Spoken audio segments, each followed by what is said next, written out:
confirm the agenda for its meeting held June 3rd, 2019. Move for that. Councillor Kitchus, Councillor Dunsmore, all in favor? That's carried. We might have to work a little extra hard today, it looks like. Wow. So we have two items on the agenda for today's meeting. The first is a consideration of reports in the Rural Roads Maintenance Program, and then we'll move over to our initial budget directions report. So we'll get into the Rural Roads Maintenance Program first and turn things over to Colin.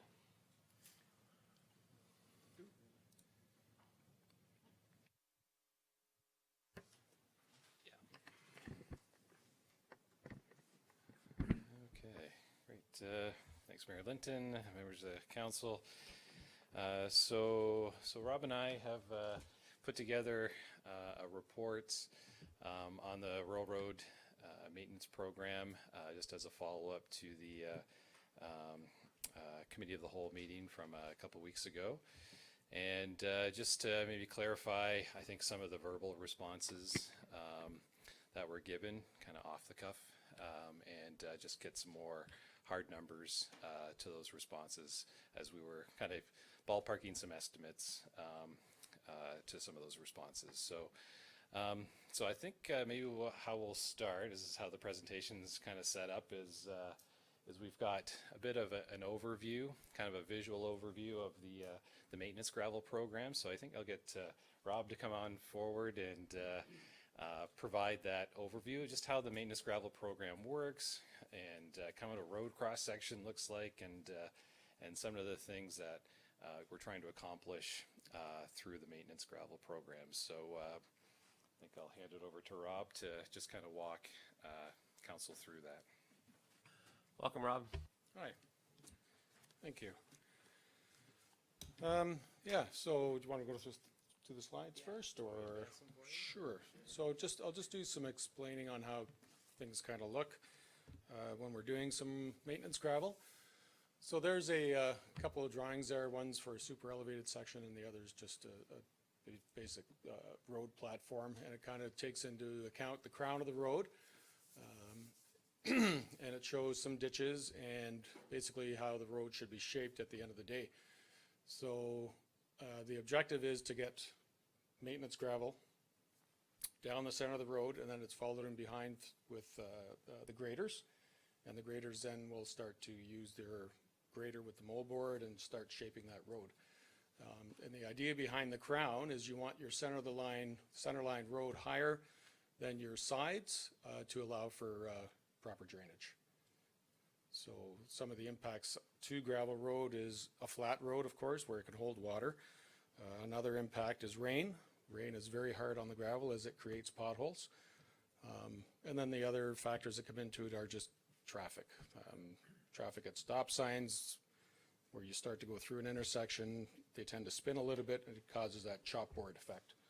So crown is very important for a gravel road to work properly.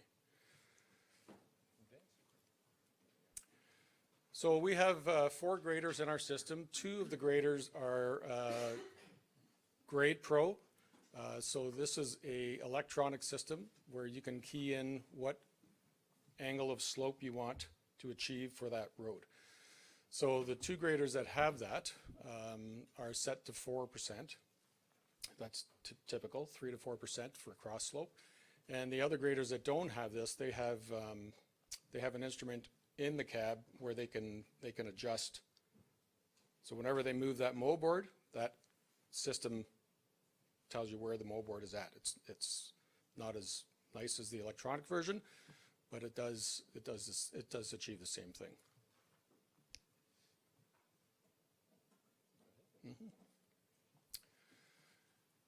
So this is just a picture showing how the grader blade works. So the gravel truck would have already dumped some gravel down on that surface of road, and then this is just a picture depicting the grader following in behind, trying to get gravel spread out in an even format. Okay. So again, this is, you can see freshly delivered gravel. And this, again, is a grader just taking it from the center of the road and grading it out towards the shoulders. So the center of the road would be 3 to 4 inches thick, or up to 10 centimeters thick, and then as he feathers it, the shoulders would be a lot less to achieve that crown. That's just a picture of, these are the belly dumps. They're called belly dump trucks that are hired to deliver the gravel for us. You've probably seen them going up and down the roads. And the way they work is they would get on a road, they would set a speed. So we would tell them that we want to achieve 10 centimeters of gravel. So they have a calculation that they would know how fast to go. And then they trip a switch, and then they just drive along and the gravel spreads out. That's just another picture showing it a little closer view. There are some variables with this, because if one truck is doing 20 kilometers an hour, for example, versus one that's doing 22 or one that's doing 18, that's going to vary the thickness on the road. And then it's up to the grader to try and get that gravel to what he wants it to get to. Another variation is where that truck stops, the one that's following in behind, because it's a switch that activates the gate, there could be overlapping of the previous pile too, so that can affect thicknesses across that stretch of road as well. We can only move so much material. Like if there's too much there, we have to kind of blend it in. It's hard because you can't bring it back. You have to keep moving forward as we're working. So they're pretty good, but there are some variables there for sure. And again, that's just a photo from the back of a truck showing how the gravel comes down. And that's just depicting where the last gravel truck ended, and then the surface ahead of that is waiting for the next load to be attacked. So yeah, so that area through there is probably about 4 inches in thickness right there. Okay. So that has yet to be graded. You can see how the truck had left the area and kind of packs the gravel down.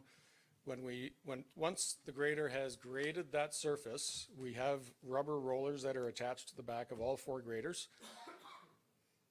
They're probably in the area of 1,500 to 2,000 pounds. And he'll just drop that wheel down and it packs the gravel in behind him to help with compaction. I think that's it. Yeah, that's the same. Yep. All right, so this is summarized from the report. Just some quick stats on the 2019 maintenance gravel program. The total quantity of gravel is 56,800 tons. That will result in maintenance gravel to be applied on 64 kilometers. That's center line. So that's just treating the road 2 lanes as one. So that's 64 kilometers. That results in about an average gravel application rate of 887.5 tons per kilometer. We do have in the township 211 center line kilometers of gravel roads. So that's rural. We've got some in the urban. That's both. So that's a mix of all gravel roads. And so that, doing that math, percentage of gravel roads receiving maintenance gravel, the 64 over 211 is 30%. And so if it was being applied in, I guess what I would call a rectangle, that would be 67 millimeters straight across, okay, if it was being applied. But like Rob described, we're actually, the goal is to try to shed some of the water off the gravel road. So we actually apply what's called a crown at that 3 to 4% that Rob mentioned. And so it's thicker in the middle and a little thinner at the edges. All right, so the thickness at the middle ranges around 100 to 120 millimeters. And that's the kind of 4 inches. It's about 4 inches equals about 100 millimeters. So that's the typical measurement. Again, we're dealing with large quantities, big machines, but that's kind of the average. So sometimes we'll see a little more, sometimes a little less. And like I mentioned, the road crossfall target is 4%. Sorry, a lot of data on this chart, but I just wanted to show it. It's a City of Winnipeg reference. I reached out to Ontario Good Roads Association. They are providing me some documentation on gravel road maintenance. They just haven't got it to me yet, unfortunately. But I did find this, which kind of validates our calculation. So we're kind of in the 888 tones per kilometer. So if you go to that second column and you see the 875, and then you go across to the 6 meter wide roadway, there's the 67 millimeters of gravel thickness. So again, that's the average. That's if we were putting a rectangle down on the road. So that just kind of validates our calculation. You can see the wide range. So based on the tones per kilometer, you do more. Obviously, you're getting a thicker lift of gravel. You do less. Obviously, it's thinner lift. If your road's wider, if you're applying the same amount per kilometer, it gets thinner. So all those variables are factored into this table. Whoops. So as part of the resolution passed, I think it was on whatever the date that was, 22nd of May or something like that. I don't know, losing track of time. There was the resolution recommended a gravel road maintenance system. And so we just internally been kind of putting some thought as to what that might look like and what some of the parameters would be. Again, reached out to kind of an expert as well that's external, just to kind of get some feedback on what that system may look like. Essentially coming up with a bit of a recommendation here of what this program could look like. And we could look at best management practices from other municipalities. There was, in the resolution, spoke to assessing our historical data, so we can go back and look at our previous maintenance gravel application rates, and also do condition ratings by road segments. So we've been doing the paved surfaces, where we've done 2 cycles of pavement condition assessment since I've been here, 6 years almost now, and actually coming up on 7 actually. Oof.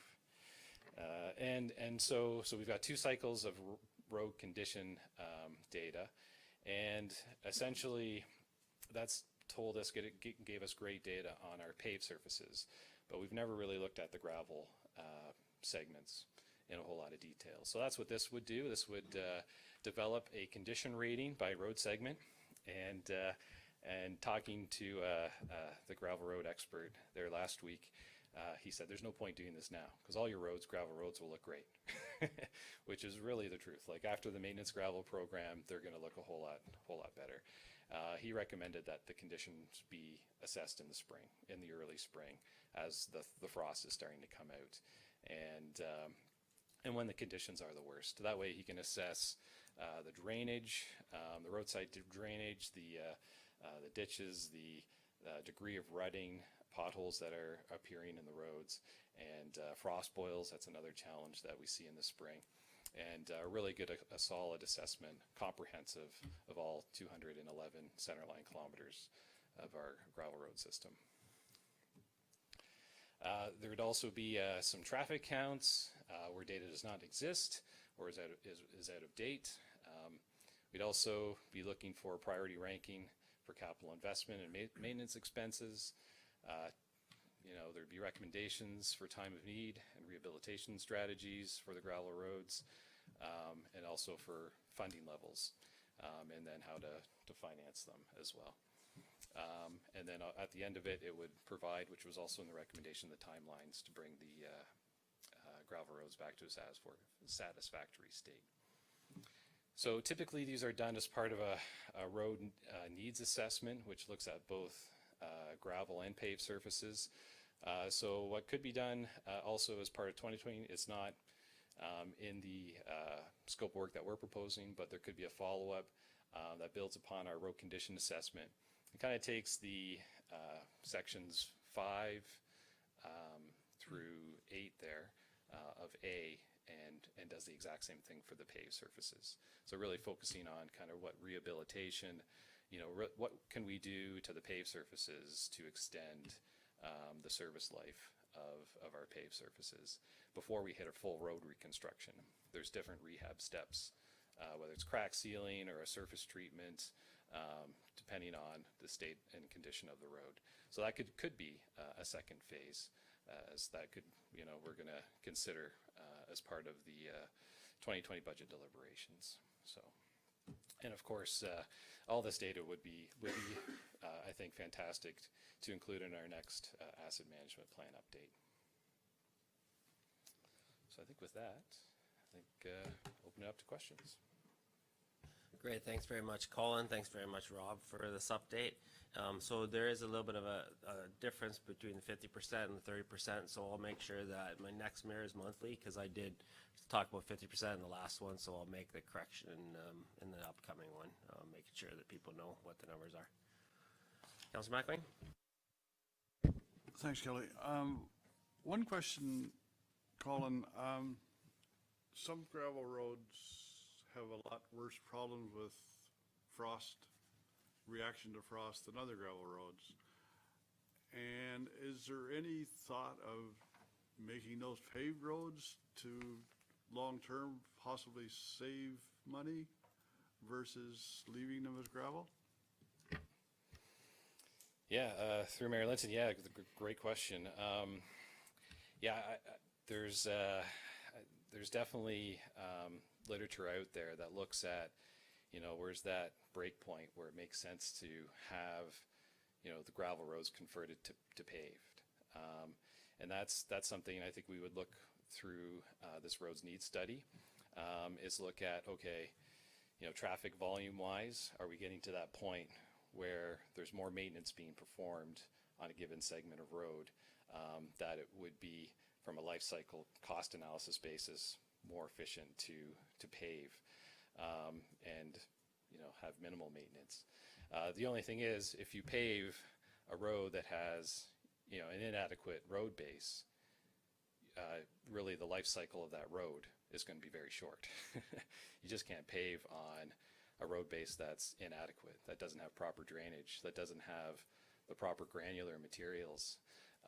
So it's not, unfortunately, it's not just as simple as just applying a surface of asphalt. Kind of like what we did with Side Road 20, and First Line, sections of First Line for that matter, is as part of our rural road rebuild program, we address the base. So we excavate down, about a meter or so? Yeah, approximately a meter, and we replace all those granulars. So, unfortunately, the roads, they're built on topsoil in a lot of cases. When we get down there, they're built on old swamps, and so there's organic material. They get contaminated with sands and silts over time, and they don't have a great structural properties, especially when the road bases get saturated, because there's lots of standing water in the ditches. They just lose their structural properties when the bases are totally saturated.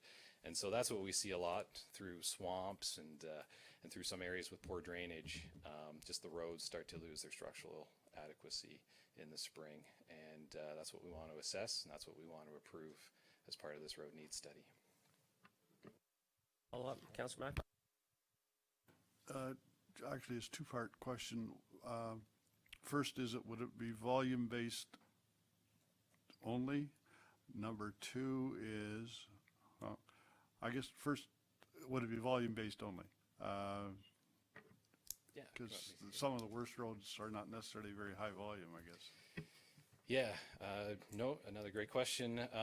So I think that would factor into it for sure. We would run it through kind of our prioritization calculation, which is that risk-based calculation, which would factor in not only condition, but also consequence of failure, right? In that risk calculation, probability of failure versus consequence of failure. So consequence leads into traffic volumes. And so we actually, I was just looking at the data this morning, we have a lot of, a good coverage of traffic counts in the rural areas. We do a 4-year rotating cycle in the rural areas with the bridges, and then also rural roads that maybe aren't covered by the bridges. So I'd say we've probably got 70-75% of the rural roads covered. So definitely that traffic count data will be key in calculating priority for future programs.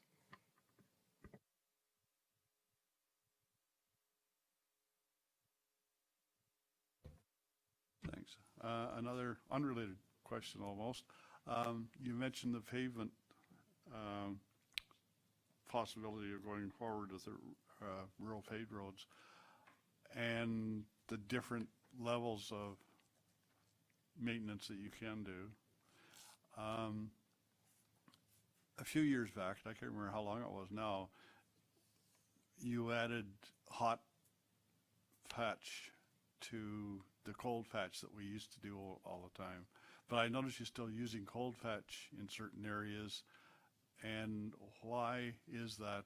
Because we know, I think we agreed many years ago that that lasts about till the first truck runs over it kind of thing, and then it disappears. So just curious about that.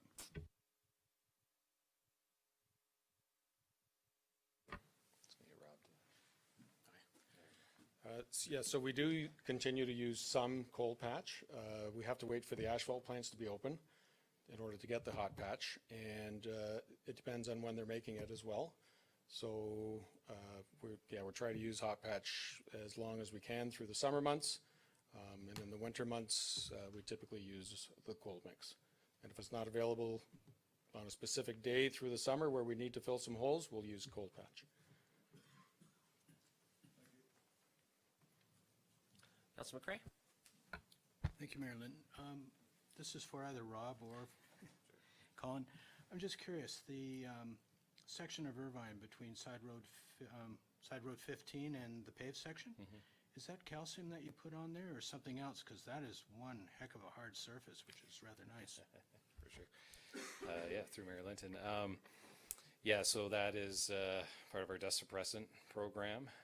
That's every spring, and so it's a calcium chloride solution that's applied, and then the road's kind of graded and packed, and yeah, that stuff does a great job just kind of cementing that gravel road together. Yeah, even when we've had some of our spring floods, after we've done the calcium, we've found that it does such a good job binding the road together that we see less washouts when we've had the roads kind of inundated and flooded. But that is our calcium chloride dust suppression program. Yeah. Councilor Kitchen? Thank you, Mayor. This $20,000, then it wouldn't be used for this year because you're saying that we need it in the spring. So I'm just wondering why we're doing that right now.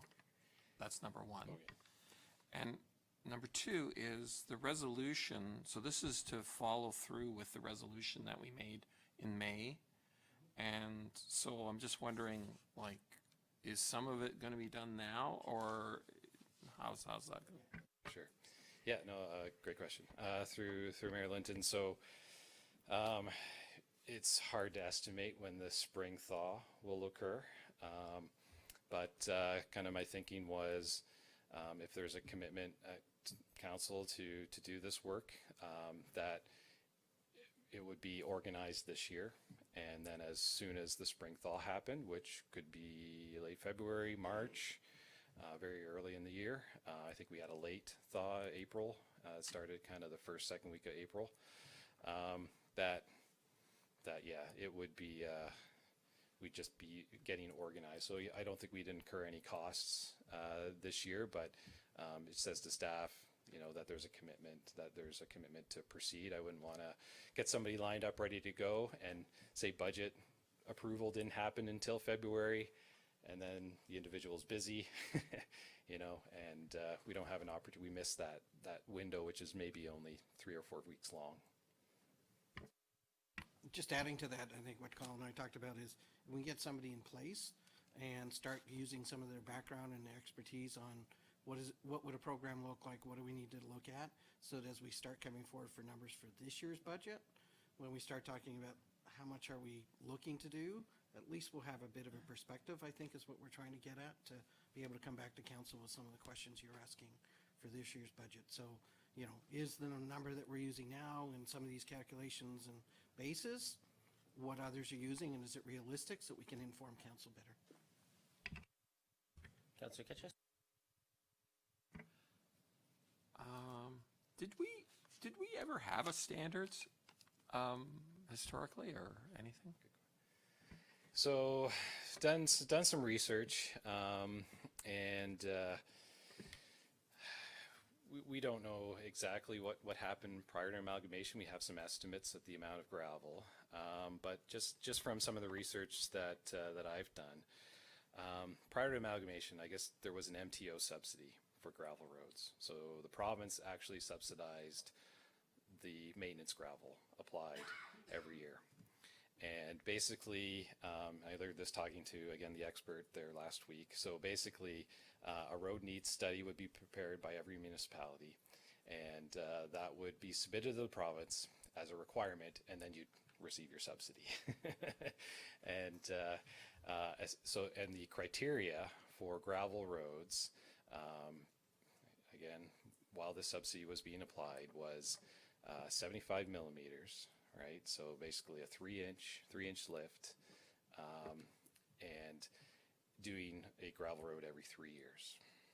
So that's significant. So that's even more than what we're doing. That's about double what even this year's program is going to be. Sorry, that just spitballing. Don't quote me on that in the paper. Frick, sorry. Sorry. Anyway, sorry, I will stop doing that. Sorry, I try to give estimates to be helpful, but anyway, won't go there. Yeah. So that would be part of that historical data that we have, so we can know, like, because like I'm a rural resident, but most of my ward is rural, and that's what they talk about. They want to know that they have, that we're doing the right job. That's the only thing they really need, and the bridges, of course, but. Yeah, like that works out to be a huge amount of gravel, and then kind of post amalgamation, like what were we, 15,000 tons? 15 to 18, like it was significantly, like we're night and day, we're at 56,000, you know, for this year, and that's with basically doubling our program. So,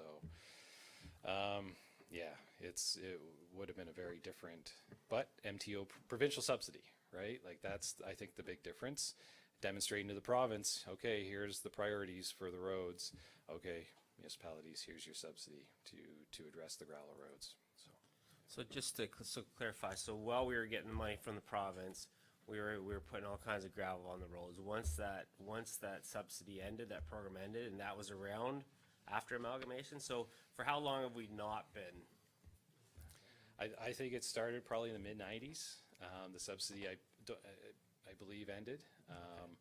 And so since then, it's been all on the township to do. And of course, we're doing significantly less. Okay, Councilor Kitchus? This is a little bit off topic, but Colin knows what I'm talking about. I have a lot of residents that are concerned about the speed on the rural roads. And as the potholes actually reduce the speed. But as we fix our roads, because the rural roads is 80K, and that's and they have a lot of blind hills, they have a lot, and there's accidents and people go over 80. So I was wondering if we could consider also a speed limit in the rural areas for, especially, like, I'm thinking the blind hills, and because they're not like, the rural roads are different. They're just like, you just come off and bang, somebody's dead. And they go faster. So I'm just wondering if there's part of this study, is there any way of us kind of reducing speed in the rural. Yeah, it's through Marylandton. It's something that staff have we've discussed. Certainly reducing speed limits on the gravel in the rural areas. It does fall to the default 80 kilometers an hour under the Highway Traffic Act. And if you've ever driven 80 on a gravel road, it's a little frightening. It can be frightening, but that's what it is. Certainly it'd be something we could look at. It's our neighbors. Some of our neighbors have reduced speeds. There's actually a road out in Bellwood that as you enter, you go from the township side, which is the default 80, and then you go into is it East Garifraxa, I think it is. I drove it last summer, and there's as you cross the boundary, it's 60 kilometers an hour, and it's the same road, same condition. Certainly it's something, from a safety perspective, I think staff would support going that route. And from a gravel road maintenance perspective, we'd also support it as well, right? It's with the faster vehicle speeds, the larger rock is getting lost in the ditches. And with the slower speeds, we'd be hopeful that more of that stone would stay on the road surface itself. So, Andy? Sorry, and I'll just bring the other perspective is from an enforcement piece. I know we've spoken to Inspector Lawson quite a bit about this. And that's the challenge to theirs, is they do not have the resources to be out enforcing these. So in roads where we have seen we've changed from a higher speed limit to a lower speed limit, that increases the number of calls that we're receiving and the expectation level is enforcement. And the OPP do not have the resources to be out there enforcing all of those roads. So, it's one of those where it's like a bylaw, we put it in place, but we don't have the enforcement, and that counteracts can create another situation for us. So just another part of the story to it, that's all. Councillor Dunsmore? So my disappointment here is that we've done 30%, we have 70 to go, and now we're saying that we have to wait till next year before we can come up with a study or a plan to tell us how to fix it. I mean, if we've just done 30%, so we know what we had to put in dollar-wise to fix that 30%, can't we look at the remaining 70% of the roads and come up with a plan that would fix them all this year? Like, my hope was to get at it this year on this budget year so that we could do something about it. But I'm getting the sense that we have to wait till the spring of next year. Am I right in that? Through Maryland. And so, so the first step is really condition assessment. And that'll provide us with insights as to where we need to focus on rebuilds and where we can continue with the maintenance gravel program, where we need to focus on drainage improvements, more ditching. Maybe there's a sub-drain system that we need to put in the road. So we really need to have that program defined. And the only way we can get the data for that is to get somebody out in the spring to observe the system, do that assessment, and then that will inform the program going forward. But it doesn't mean that all maintenance work on gravel roads has to stop, because we've been working without a plan for this long, and I think we know some of the roads that really need it. So I can imagine that stream of work can continue going while the study's being done, right? Yeah, absolutely. We are continuing with the rural road rebuild. Again, there's been, I think this is year 3 of some significant investment in the rebuild of the base granulars of a road. We've done work on first line. We did part of side road 20 last year. We're doing side road 4 and 6 line. Yep. Fourth line this year. Fourth line, yes. And Some of the first line last 2 years ago. Yep. And side road 20 was last year. Yeah. So we do know where some of these really rough patches are, and we have been focusing resources. Council's committed funding and resources to address these major problem areas. I think it's just more stepping back and looking at the big picture and going, is this enough? Or do we need to do way more than what we're doing, or is what we're doing okay? I think we need to get that perspective. Councillor Van Loon. Thank you, and to Councillor Dunsmore point, actually to everyone's point, I guess, is we know we want to do more. I don't think there's anyone sitting around the table that says we don't want to do more. We have actually in the past, I remember back in 2010 and forward, we've steadily been increasing this, but almost too slowly, knowing there's a problem coming up. Because prior to that, it was a very small amount towards the road program. When we go forward, especially into the 2020 budget, we need to set those, we need to agree that we want to set those priorities and put the budget money there. Because if we say this year we want to go forward, we have to pull it out of a budget item. We have to pull it from somewhere, whether it's general. And I'm not even sure, Colin, could you handle adding more work now that you're doing more at this time? Because we're doing 30%. You've got to handle it with your staffing, try to get contractors. It's a behind year. I just want to know, even if we did decide to launch something forward, would we even get there? Or are we just wise to say what's next year look like and put budget money into it?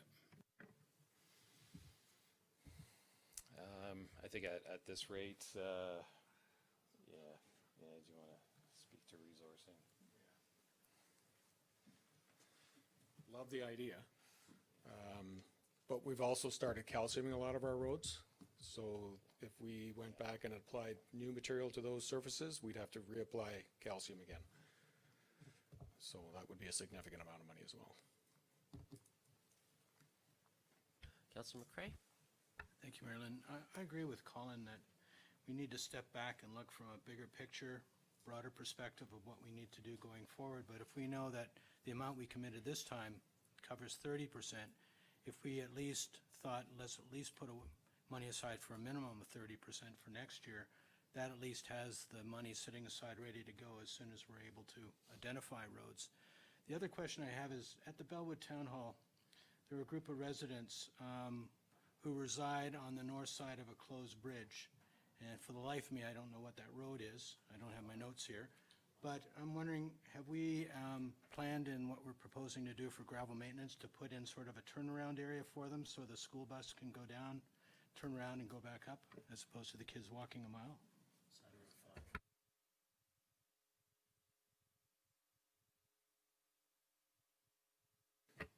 So I did follow up with that resident, actually two of them. So I explained once we got through our maintenance program that we would be going in there and providing a turnaround. Yeah, we'll definitely be doing that this year.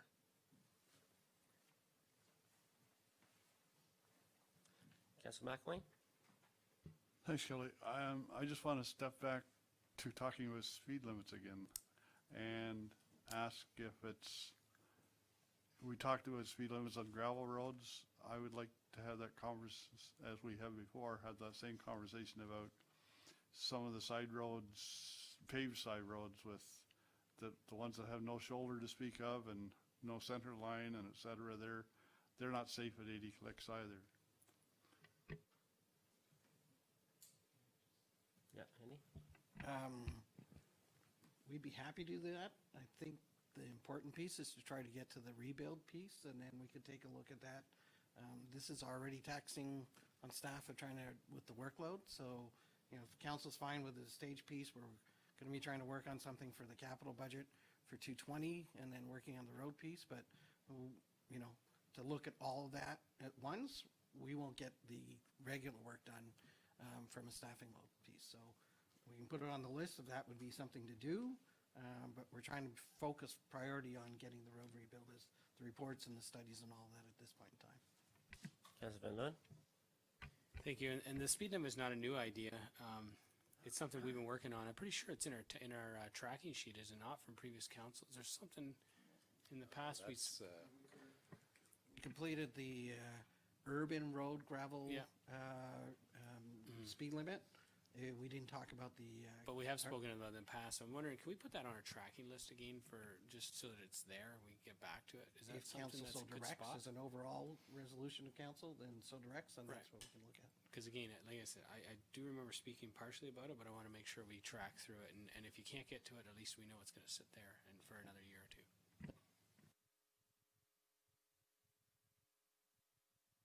can I make a motion? Do you want to do it now? Let's make a motion to put the rural gravel roads, speed limit review on our tracking sheet.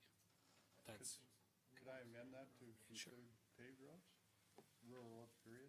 sure, rural roads, gravel and paved, for a, review in what, a year? Do you want a date on it?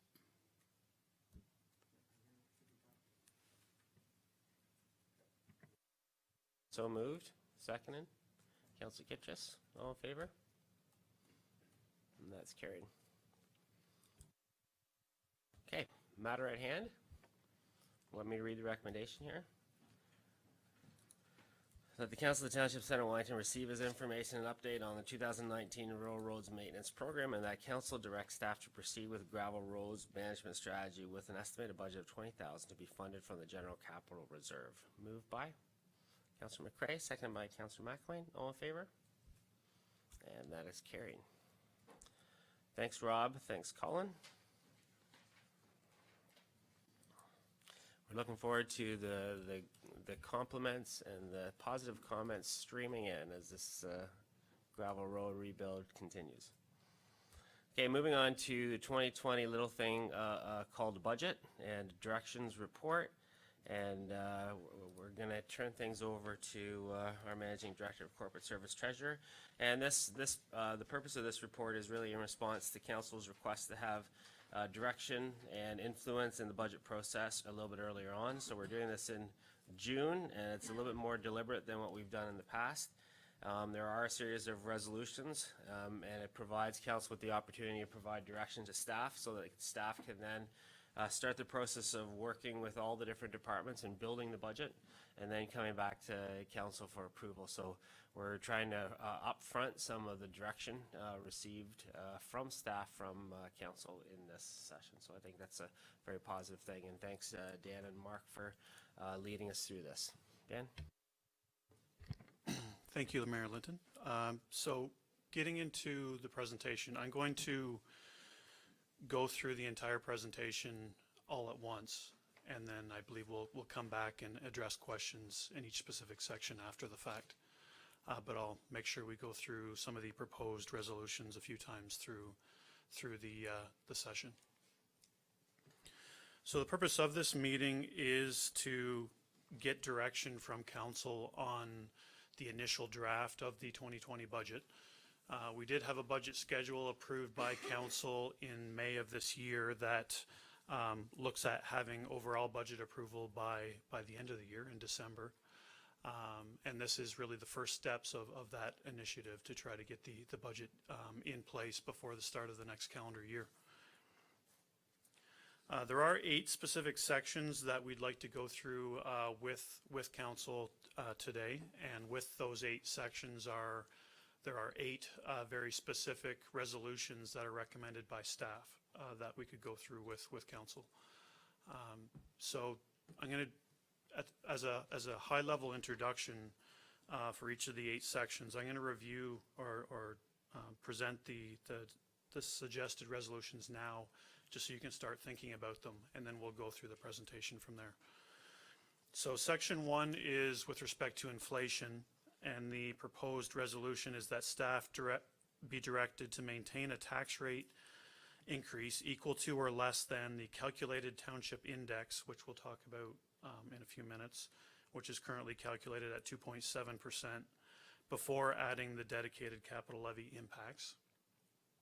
Section 2 is on assessment growth, that staff be directed to assume assessment growth equal to 2.5% to be used to fund budget increases considered to be growth in nature, with assessment growth figures to be updated when actuals are provided in November. Section 3 is on fees and charges, that staff be directed to increase fees and charges for 2020 by the calculated township index, and this is the same index referred to in section 1, currently calculated at 2.7%, other than where pressure on rates indicate it's another rate increase. Section 4 is on OMPF funding, that staff be directed to use an estimated OMPF allocation of $255,680, representing a 20% reduction from 2019 until actual allocation amounts are released by the province. Section 5 is with respect to the dedicated capital levy and OSIF funding, and that staff be directed to increase the dedicated capital levy by a 2% increase of the base taxation levy for 2020, and that preliminary estimates for 2020 OSIF funding be maintained at 2019 funding levels. Section 6 is with respect to development charges. That staff be directed to include approximately $1.5 million in growth-related capital projects to be funded by development charges within each year of the draft 10-year capital forecast. Section 7 is with respect to capital funding, and this is for 2020.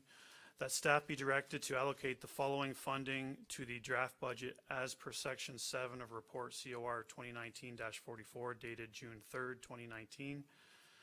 $5.37 million in combined general capital reserve, federal gas tax, and OLG funds.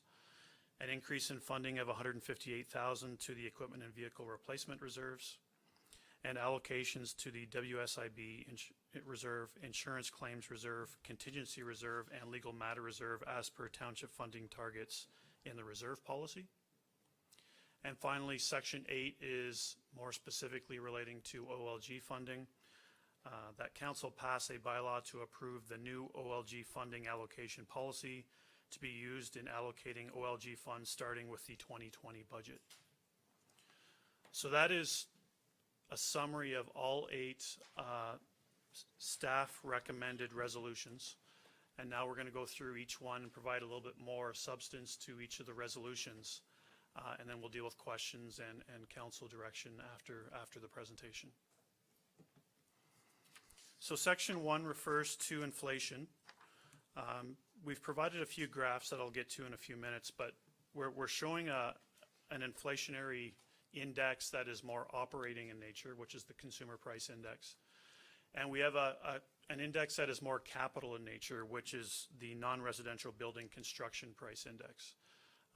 Everybody's usually somewhat familiar with CPI, but the NRB CPI, it's the index that municipalities are instructed by the province to index their development charges on an annual basis. So it's indicative of the increase in capital cost from one year to the next. The name sort of implies that it's just relating to non-residential buildings, but the province uses this as a capital index from year to year, and we use it on our development charges. So the reason I'm bringing both of these up in discussions for an operating budget inflationary increase is because we have components of our operating budget that are very much capital in nature. And what I'm really specifically referring to there are transfers to capital reserves. If you think about our capital budget, if our capital budget is increasing approximately equivalent to the NRB CPI, then we need our transfers to our capital reserves to more or less increase at that same rate, or we're going to fall behind in funding our capital projects. So in that sense, staff are suggesting that there are significant portions to our operating budget that are operating related that maybe follow more of a trend of CPI, but there are components that are more capital related that may follow more of a capital index. And at the same time, there are components that are not increasing at all, such as our debt payments. So regardless of inflation, our debt payments stay more or less the same from year to year. So you see that we've accounted for that in our calculations. This graph shows CPI, the Consumer Price Index, and shows you how it's changed since we looked at this graph as part of the 2019 budget process. It is currently Q1 2019 sitting at 1.8%, and we intend on updating this as much as we can between now and budget approval at the end of the year. So we'll see how it's changed from when we did the budget process for 2019, it was sitting at 2.3%, and now it's decreased to 1.8%. And we'll see how the increased gas prices affect it in Q2. But we're currently showing a drop from 2018 to 2019. On the capital side, the NRB CPI It was 5.2% when we did the 2019 budget. First quarter, or actually it's just January of 2019 that's been released, is showing it's staying constant from last year at 5.2%.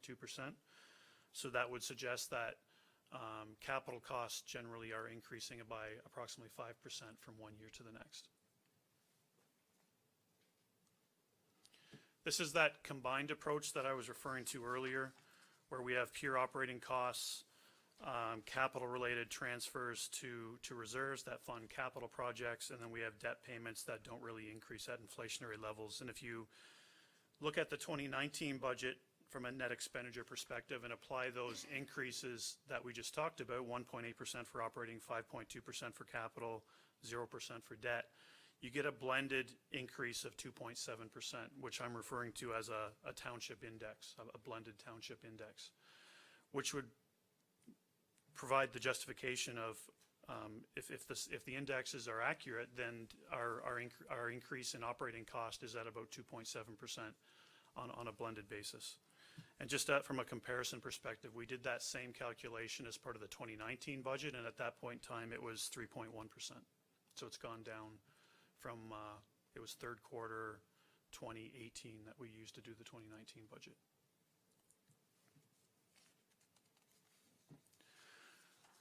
So with that, as I said earlier, we intend on increasing or adjusting that index, both the capital and the operating side, based on actual StatsCan results as they become available through the budget process, but it's currently being calculated at 2.7%. So the proposed resolution is that staff be directed to maintain a tax rate increase equal to or less than the calculated township index, which is currently 2.7%. And that is before we add on the impact of the dedicated capital levy. Section 2 is assessment growth. So from a technical perspective, the township receives additional taxation dollars that we're referring to as assessment growth on a year-to-year basis. And that is basically, the significant portion of that is as a result of new residents coming into the township, providing additional tax dollars. And that is additional tax dollars due to growth within the township. And as the township grows, we do have an increase in costs in various areas in providing services to the residents and property owners in the township. And we provided some examples here on the slide.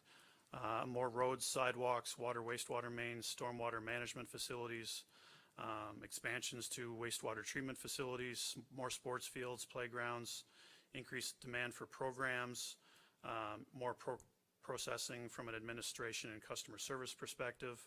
And on top of all of that, we have provincial downloading that's happening on a continual basis. So there's definitely a lot of impact on growth on the township. And because of that, the township for a while now has gone by the philosophy of growth should pay for growth. That applies on a capital perspective where we have development charges, which we'll talk about in a later section, where as much as we are able to under legislation, we try to have growth pay for growth, but also from an assessment growth perspective and an operating perspective, that we want to use that assessment dollars to pay for the impacts of growth on the township on a year-to-year basis. And we did that as an example in the 2019 budget. We used part of the assessment growth to pay for the impacts of the fire master plan, which was very much growth related, just as an example. So we'll talk about development charges later, but from an assessment growth perspective, the proposed resolution is that staff be directed to assume an assessment growth equal to 2.5%. And that number is the average assessment growth for the last 10 years. And really until November, we won't know what the accurate assessment growth number will be. It's all based on what happens throughout this year. We'll determine assessment growth for next year. So we want to use 2.5% for now, which is the average for the last 10 years, to be used to fund increases considered to be growth in nature. So what we want to continue to use that philosophy of growth paying for growth from an operating perspective. And then the assessment figures will be updated when actuals are received, and that's usually in November. So that's what we would like to do for the preliminary draft budget. Section 3 is fees and charges.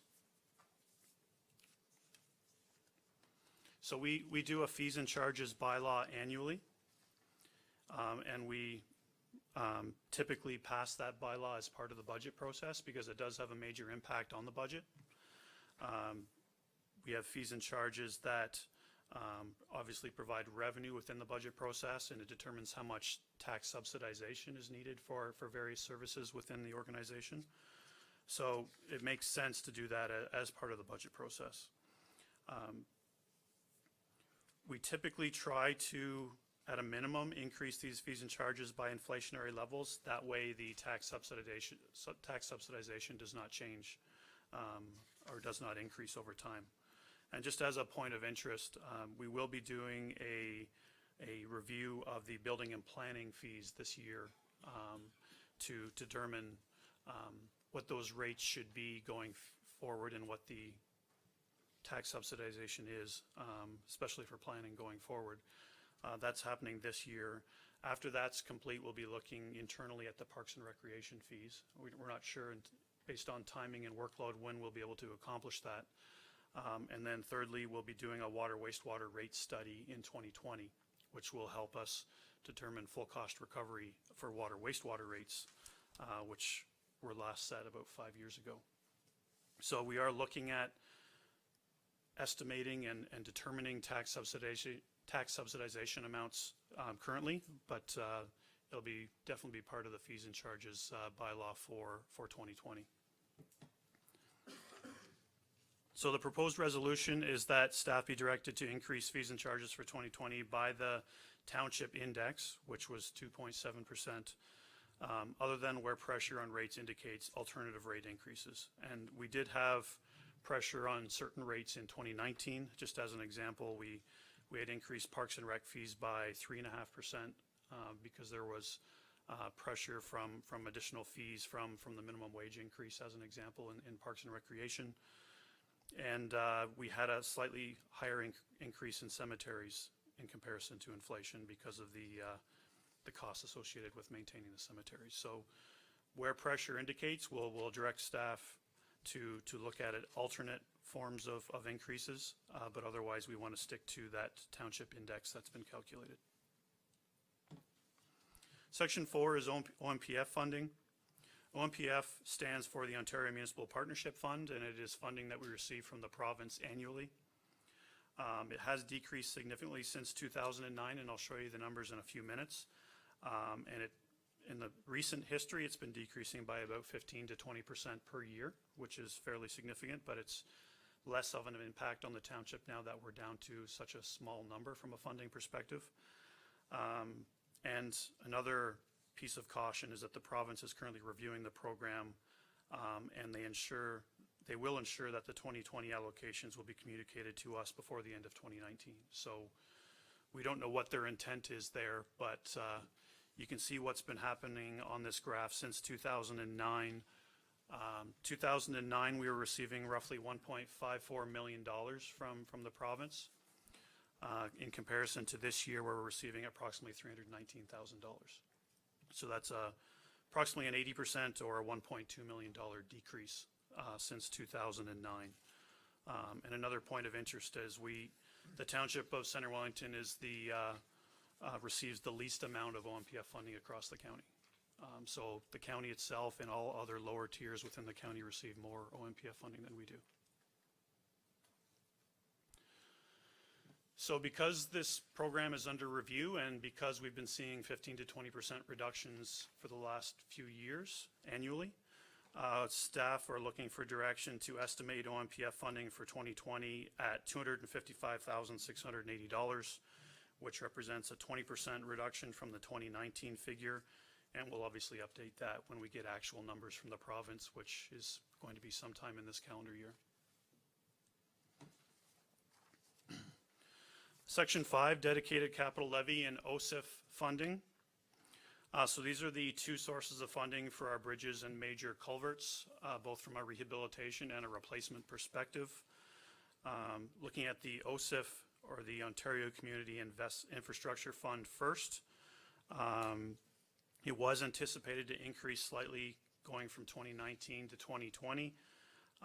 But that has been put on hold by the province, and this is another source of funding that is under review by the province. We're not sure, again, what their plans are here, but it is currently under review, and we'll hopefully find out within 2019 what their plans are for 2020. This is a slide we used as part of the 2019 budget process for the dedicated capital levy.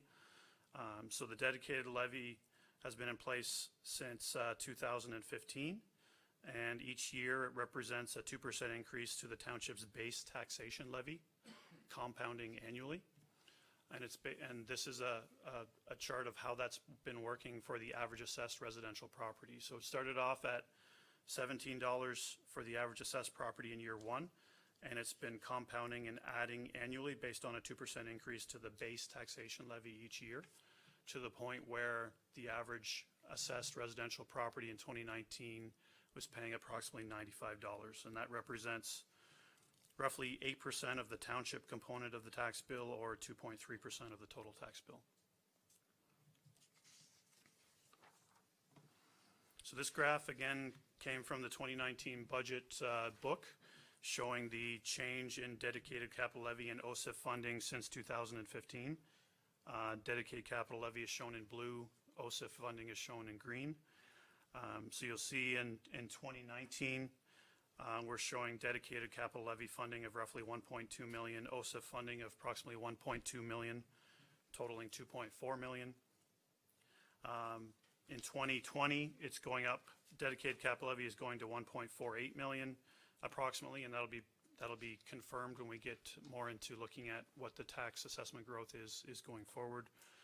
And OSIF was supposed to go up to 1.27 million, but that increase from 1.2 to 1.27 has been put on hold.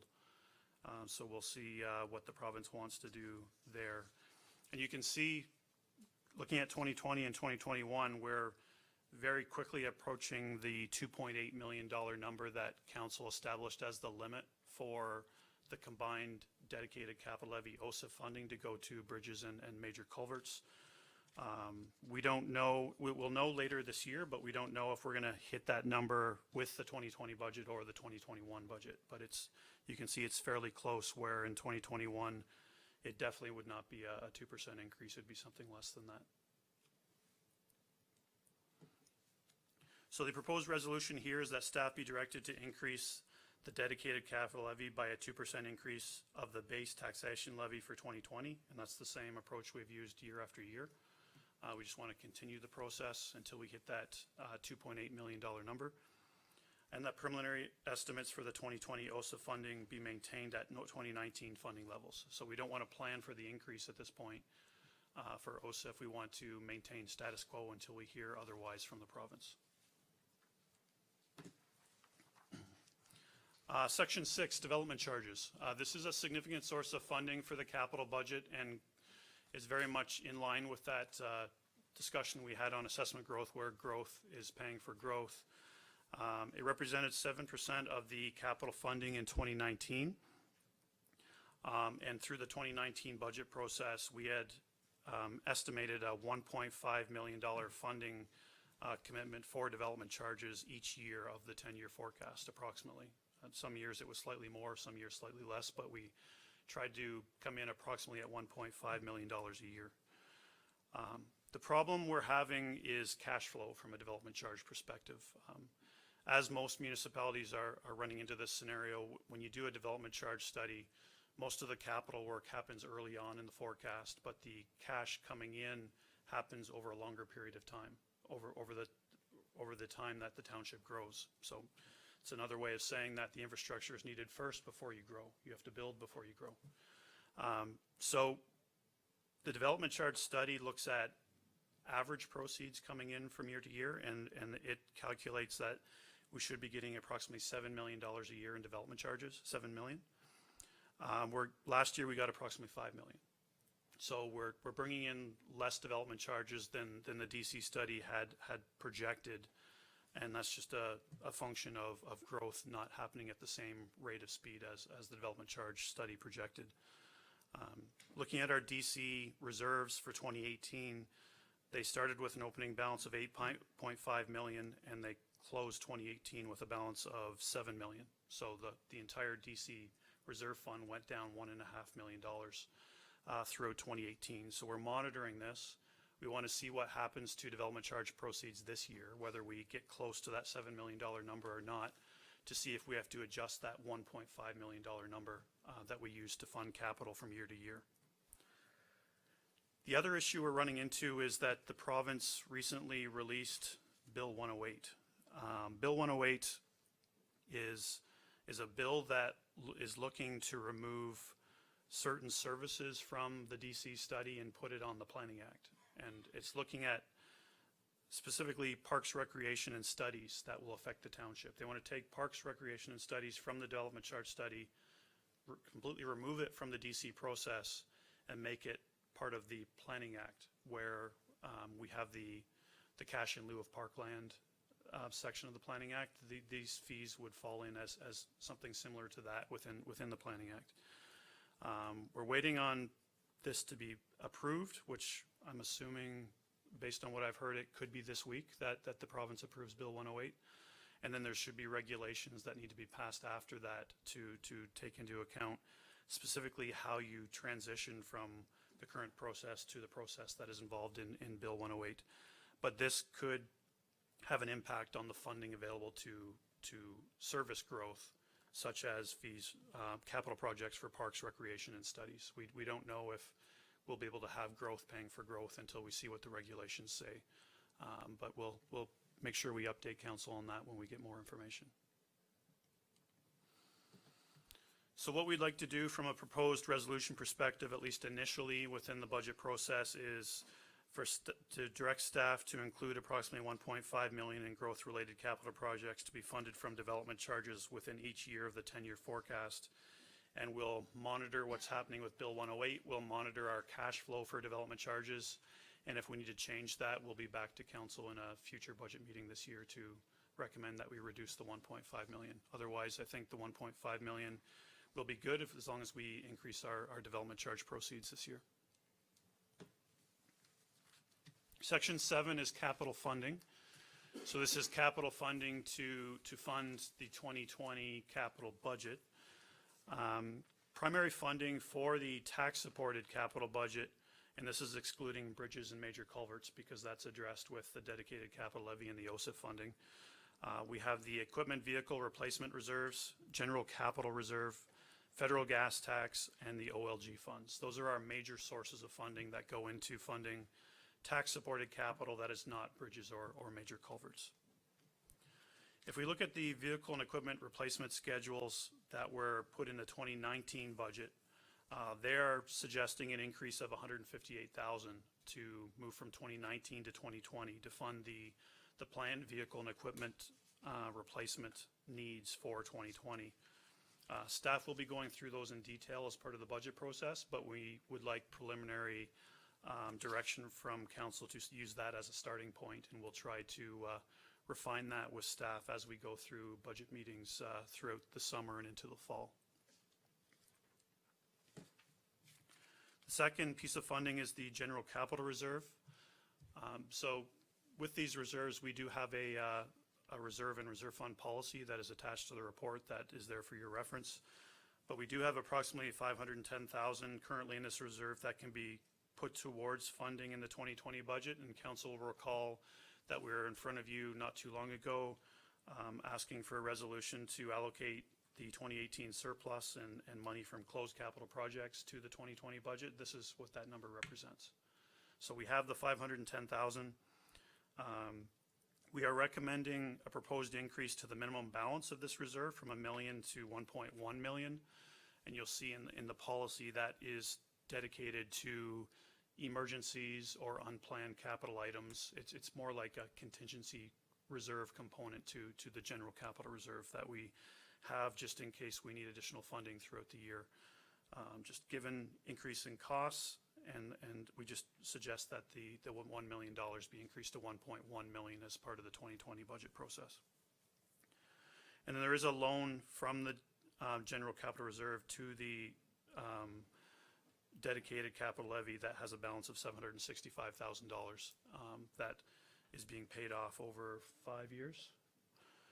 So there's a remaining balance there that we need to keep within the reserve to make sure that that's paid off over time. We are also suggesting that the transfer to general capital reserve within the operating budget be increased from $825,000 to $850,000.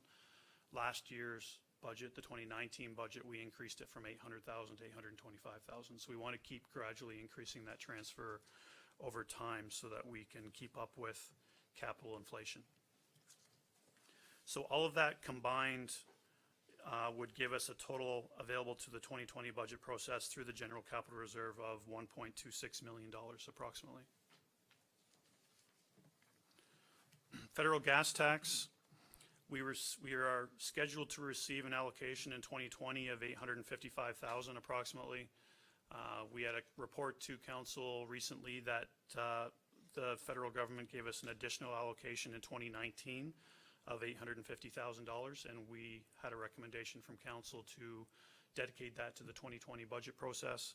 So that is additional funds available to the 2020 budget. We have unused allocations of gas tax of $220,000, and that's primarily due to favorable tendering results and coming in under budget on various projects that were funded through federal gas tax. So we have some excess funds there that we can allocate to the 2020 budget. So that gives us approximately $1.925 million in federal gas tax money that can be dedicated to the budget. And the last piece is OLG funds. We have a draft policy that we're going to talk about in Section 8, but basically the current policy and the new policy suggests that you receive the funds in 1 year and you spend them in the following year. So we know exactly how much money is available from OLG because it was allocated or it was received from OLG in the previous year. So any OLG funds received in 2019 are dedicated to the 2020 budget process. So we know how much funds are available. So we're anticipating, or we want to at least preliminary budget for $2.185 million in OLG funds within the 2020 budget process. And we'll talk about that a little bit more in Section 8. So this is summarizing those areas that we just finished talking about. 2020 proposed adding up general capital reserve, gas tax reserve, and OLG reserve gives us approximately $5.37 million in available funding for the tax-supported capital budget, excluding bridges and major culverts.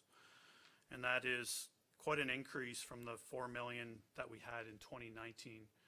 A lot of that increase is due to some of the one-time funding and the surplus that we had in 2018, but it certainly helps for the 2020 budget. We just can't count on it beyond 2020 going into 2021. We have to make sure we maintain consistent increases in our capital funding beyond 2020. So a fairly big proposed resolution here on the capital funding side. The staff be directed to allocate the following funding to the draft budget as per Section 7 of Report COR 2019-44 dated June 3rd, 2019. $5.37 million, which is the total that we looked at on the previous slide, in combined general capital reserve, federal gas tax, and OLG funds.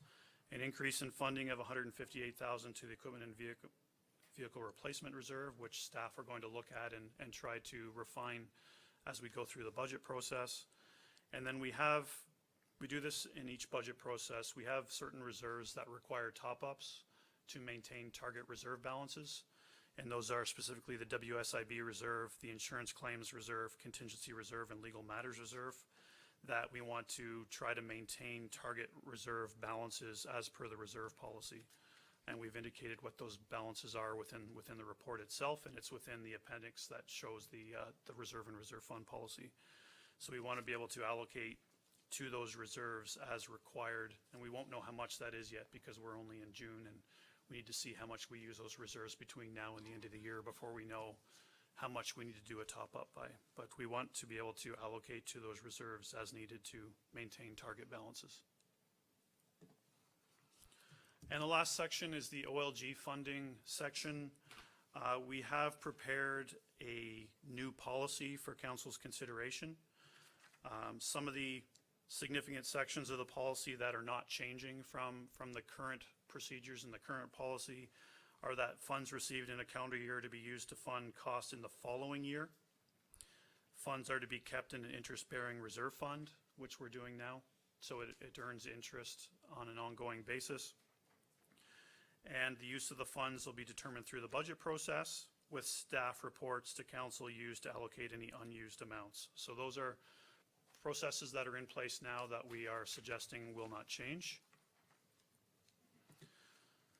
Some of the newer pieces to this. The current policy is that funds are to be used to fund capital costs only, but we are suggesting an amendment to that or a refinement to that, with the exception of economic development related operating costs. And that is something that can be used to fund some of the recommendations coming out of the Economic Development Action Plan. And then we're recommending an allocation of funding of OLG funds, starting with monies received in 2019 that'll be dedicated to the 2020 budget process. So we're suggesting that 88% of the funding received go to the OLG Capital Reserve Fund that we have in place now.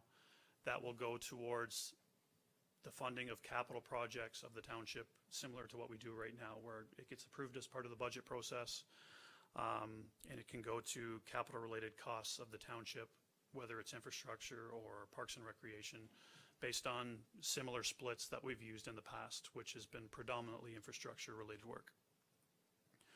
7.5% to Economic Development Reserve Fund, which would be a brand new reserve fund that we would have to amend the reserve fund policy for. And that is to fund economic development related costs of the township, such as costs associated with funding the action plan that was approved by council. And 4.5% to an Arts Culture and Heritage Reserve Fund, which again would be a brand new reserve fund to fund arts, culture, and heritage related capital costs within the township. So a little bit of a sensitivity analysis. If we were budgeting to receive $2.3 million in OLG funding for 2020, or for 2019 to be dedicated to 2020. Looking at the $2.3 million line, that would result in just over $2 million going to fund capital, $172,000 to economic development, and $103,000 to arts, culture, and heritage. And just to give council an idea of how those numbers were arrived at, if you recall from the 2019 budget process, council directed $100,000 to fund a Laura Center for the Arts. And that was taken out of OLG funds received in 2018 for the 2019 year. So we tried to make it so that the funding going into the capital side of things plus the arts, cultural, and heritage piece would sort of add up to equivalent funding levels that were established for the 2019 budget, which is the $2 million approximately for capital and approximately $100,000 for arts, culture, and heritage.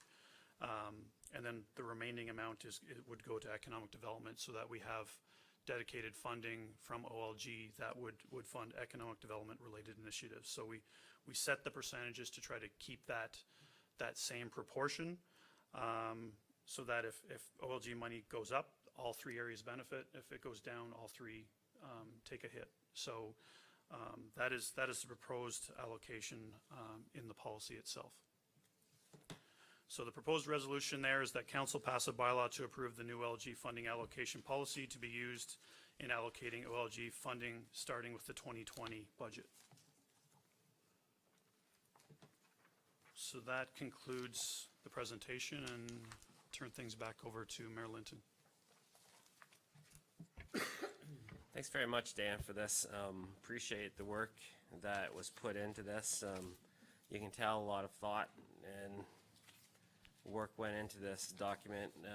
It's work that staff does every year for the budget, but we've kind of opened up the assumption setting process to all council, so that we don't go too much further down the road without some council discussion on some of these assumptions. So there's eight very specific directions here, and we're just going to take one at a time, and we're going to talk through them. and hopefully get some good council direction a little bit earlier on in the process, so gives us a little bit more of a common ground as we get into the budget building process, which will take some work, and also provide staff with some clear direction rather than after the fact. Rather than after the fact comments, it provides some direction that they can actually build into the budget process. So I think we should probably take one resolution at a time and just work them through. First one, maybe take the first resolution and then walk it through and see if we can get some discussion. So the first resolution is section 1 on inflation, that staff be directed to maintain a tax rate increase equal to or less than the calculated township index, currently at 2.7%, before adding on dedicated levy impact. So we'll discuss that one first. Questions, comment from members of council? Councilor Kittredge? Your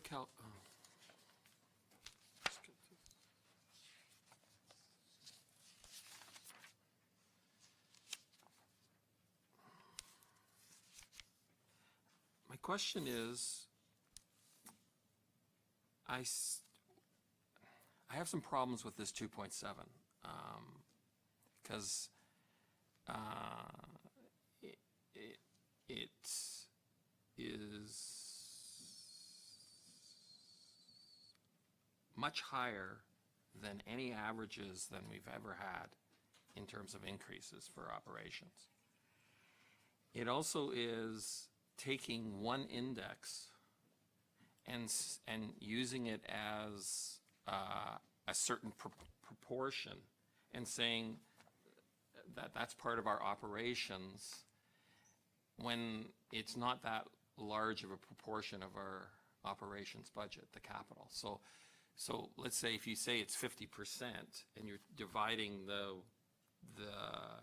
CPI by the NRB CPI, and you're saying, oh, it's 50%, and you're just, or 25%, but that's not the proportion that it is of our operation budget. So it inflates the number, and I have a problem. That's one of the problems. The other one is just in terms of the rates that we had on terms of averages.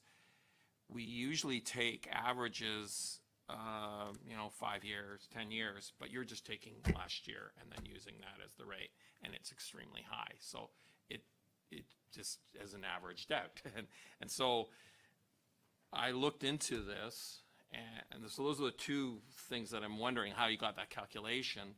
The other one is, like, when I look at the Bank of Canada, the rates they have are 1.9 for 2019 and 2 for 2020. And then when I look on the economic outlook for Ontario.ca, they give 2.1 for 2019 and 2 for 2002.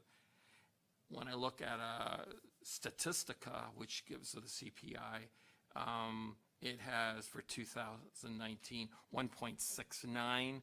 This is for Canada.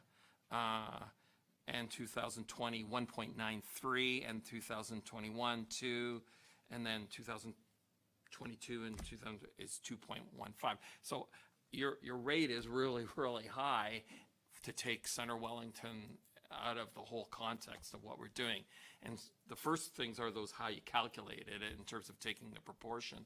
But also this one here is just like, it's just higher than everybody else. Dan? Yes, through Mayor Linton, first question regarding how it was calculated. It is very much a weighted average based on the proportion of the budget. So if you look at attachment A at the bottom of the page, the 2.7% is calculated based on the relative proportion of the net expenditures for that section compared to the total net expenditures. So as an example, the 5.2% for capital transfers internally is weighted based on 3.6 million divided by the 27 million. So it is proportionally weighted based on the piece of that component's share of the budget, if that makes sense. Your second question about using just 1 year's worth of data, I've always used 1 year's worth of data when you're trying to do the next year within the cycle. So you want to set the 2020 budget, you need to look at what's happening now from an indexing perspective. If you're trying to set a forecast, then yeah, it makes sense to go back and look at 5 years average or 10-year average. But when you're just looking at one particular year going forward, the more accurate number is what is the most recent index number. So I've always looked at it that way in comparison to setting 1 year versus a bunch of years. Can't remember if there was a third question.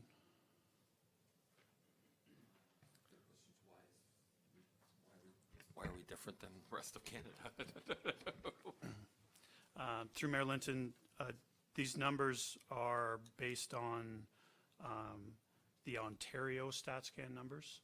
I didn't want to pull City of Toronto or any other city because those are inflated. So I used the Ontario number because it sort of blended the whole province together, which would be different from a Canada rate or a more specific rate. So these numbers can sway one way or another based on the location you pick within StatScan, and these are based on Ontario provincial rates. Councilor Van Loon? Thank you, and I think that it took me a bit to walk through where you were going here, Dan, as well, but it is good to see how you've broken it out. I think it's on that page 7 or graph 7 there, which is the most important graph, which really shows that you're not saying that there's an inflation rate of 2.7 across Canada or even across Ontario, but the inflation that you're actually using or factor on the operating costs, and I think it's clear, it's 1.8%, which if you go to whether it's the rental, the Landlord-Tenant Act or anything like that, 1.8, 2%, 1.6 is very, very typical to those kind of inflationary revenue aspects. The piece that push it to the 2.7 is where you see our capital transfer. So this is stuff we're paying for, which is capital related. So that's where you come into the building. Capital is based off of building, not off of wages, not off anything. It's just what does it cost to build. And if you look at section 6, or slide 6, you have what's called the non-residential building construction price index. So that's the cost to build. Cost to build's gone up. I think we all know that. So that's where we take the 5, we factor that into the 1.8, which we would say is actually much lower than 2.7, but now you're getting an average, and that's where we come up with the 2.7. So I appreciate the slide walking us through that, because again, we do the capital transfers through the operating side of things, and that's what's to remember. We're capital transferring into those reserves. So that's why you're asking that, correct? Okay, thank you. Councilor Macklin? Thanks, Kelly. The NRV CPI did you say it was the province dictates that has to be used in calculations? Through Mayor Linton, the province provides it within the Development Charges Act that you will, if you're indexing your development charges from 1 year to the next, you will use that index. So that's indexing costs associated with roads, water, wastewater, buildings, all capital related costs. Okay, just to follow up. So you will use it, that is not an alternative that we have as a township? Because the reason I asked that, Dan, is because I looked at the NRB CPI breakdown of what's included in there, and it makes sense if you're building buildings with a lot of cement, but it sure as heck doesn't make sense when you're putting in roads and gravel and stuff like that, because the inflation rates for those isn't close to 5.7%. So that's why I say, do they dictate that we must use this inflation rate? Because it is awfully high for the work we do. Through Mayor Linton, as far as I know, the province only says you must use it from a development charges indexing perspective. It is best practice amongst municipalities to use it for capital cost indexing in general, but from that point of view, it's not mandated. Councilor Macklin? So historically, we're using this number and 5.2% or the equivalent each year. How often do our costs actually go up as much as this 5-point-something% indicates that it should? Through Mayor Linton, we don't, when we do our budget preparation, staff don't just look at these indexes and do an automatic increase of 5.2% of capital costs. Colin and Pat will go out and get detailed estimates of costs for projects that are coming up, and it'll be based on professional estimates and market values. We just use these high-level indexes to set a baseline from an initial perspective, and then we get actual market values for our capital projects. So we use these numbers to sort of guide us in the right direction, and then we use the market valued estimates from there. So I don't want you to think that we just automatically increase by 5.2%. There's a lot more involved in that. I just also want to make another quick point. We're seeing the process the staff goes through to determine inflation. We're being asked, though, to calculate, to provide a tax rate increase of 2.7% based on that assumption, but it's council's direction to change our rate regardless of what indicator is used from an inflation perspective. So we're not being asked, is this the right inflation number? We're being asked to provide direction on what we think the tax rate increase should be for the town. So, I mean, I think we want to be in the right vicinity and we want to understand the assumptions that were made, but they're just using it as a way to indicate to us what ballpark we're in when it comes to inflation. Councilor McLean? I guess is my point, Kelly. I agree with you 100%. I would hate to give direction that says that we don't allocate enough funding or enough rate increase, but if, as Dan said, and I know it's true, is that Colin and Pat go out and look for the best deal. They don't look for something that's 5.2% necessarily. So that brings back my point. Do those deals typically match the inflation? Because otherwise we're being asked to budget an amount that is more than is required, and that impacts the tax rate, and it impacts the tax rate forever. So that's why I'd rather I don't want to err at all, to be honest, but I don't want to increase taxes every year based upon an inflationary rate that we don't use. Through Mayor Linton, there's the budget aspect of things from an operating perspective, which we're trying to increase the amount of funding available to transfer to reserves that we can use to ultimately fund capital. And then there's the capital side of things where we prioritize what capital projects are going to be done, get detailed estimates, and that becomes our budget, and we attempt to fund that budget. That secondary piece is a very detailed component to our budget process and getting those detailed estimates. But the funding piece, we're very much behind on from a how much funding do we need to move towards sustainability as outlined in our asset management plan. So even if we use 5.2% from a capital perspective, and on average our capital index on the capital side really goes up 4%, the net is us catching up to how much funding we should be putting into the capital process. Does that? So we're trying to increase our contribution to the capital reserve as much as we can, obviously within affordability of our residents, but our asset management plan indicates that we're behind in our funding and we need to catch up. So using this index is our way of saying, do this so that we don't fall behind further than we are now. And if we end up putting a few extra dollars into the capital budget compared to what actual results come in for 2020, that's just our way of catching up on the process. And I think the reason that there's a resolution here is because we want to, if council in the back of their mind thinks that we should be at a certain rate, staff need to know that up front, rather than at the end where we have discussion about, well, we could have been at a 0% or we could have been at a 1%. Well, this is the opportunity to have that discussion, right? Councilor Van Leeuwen? Thank you.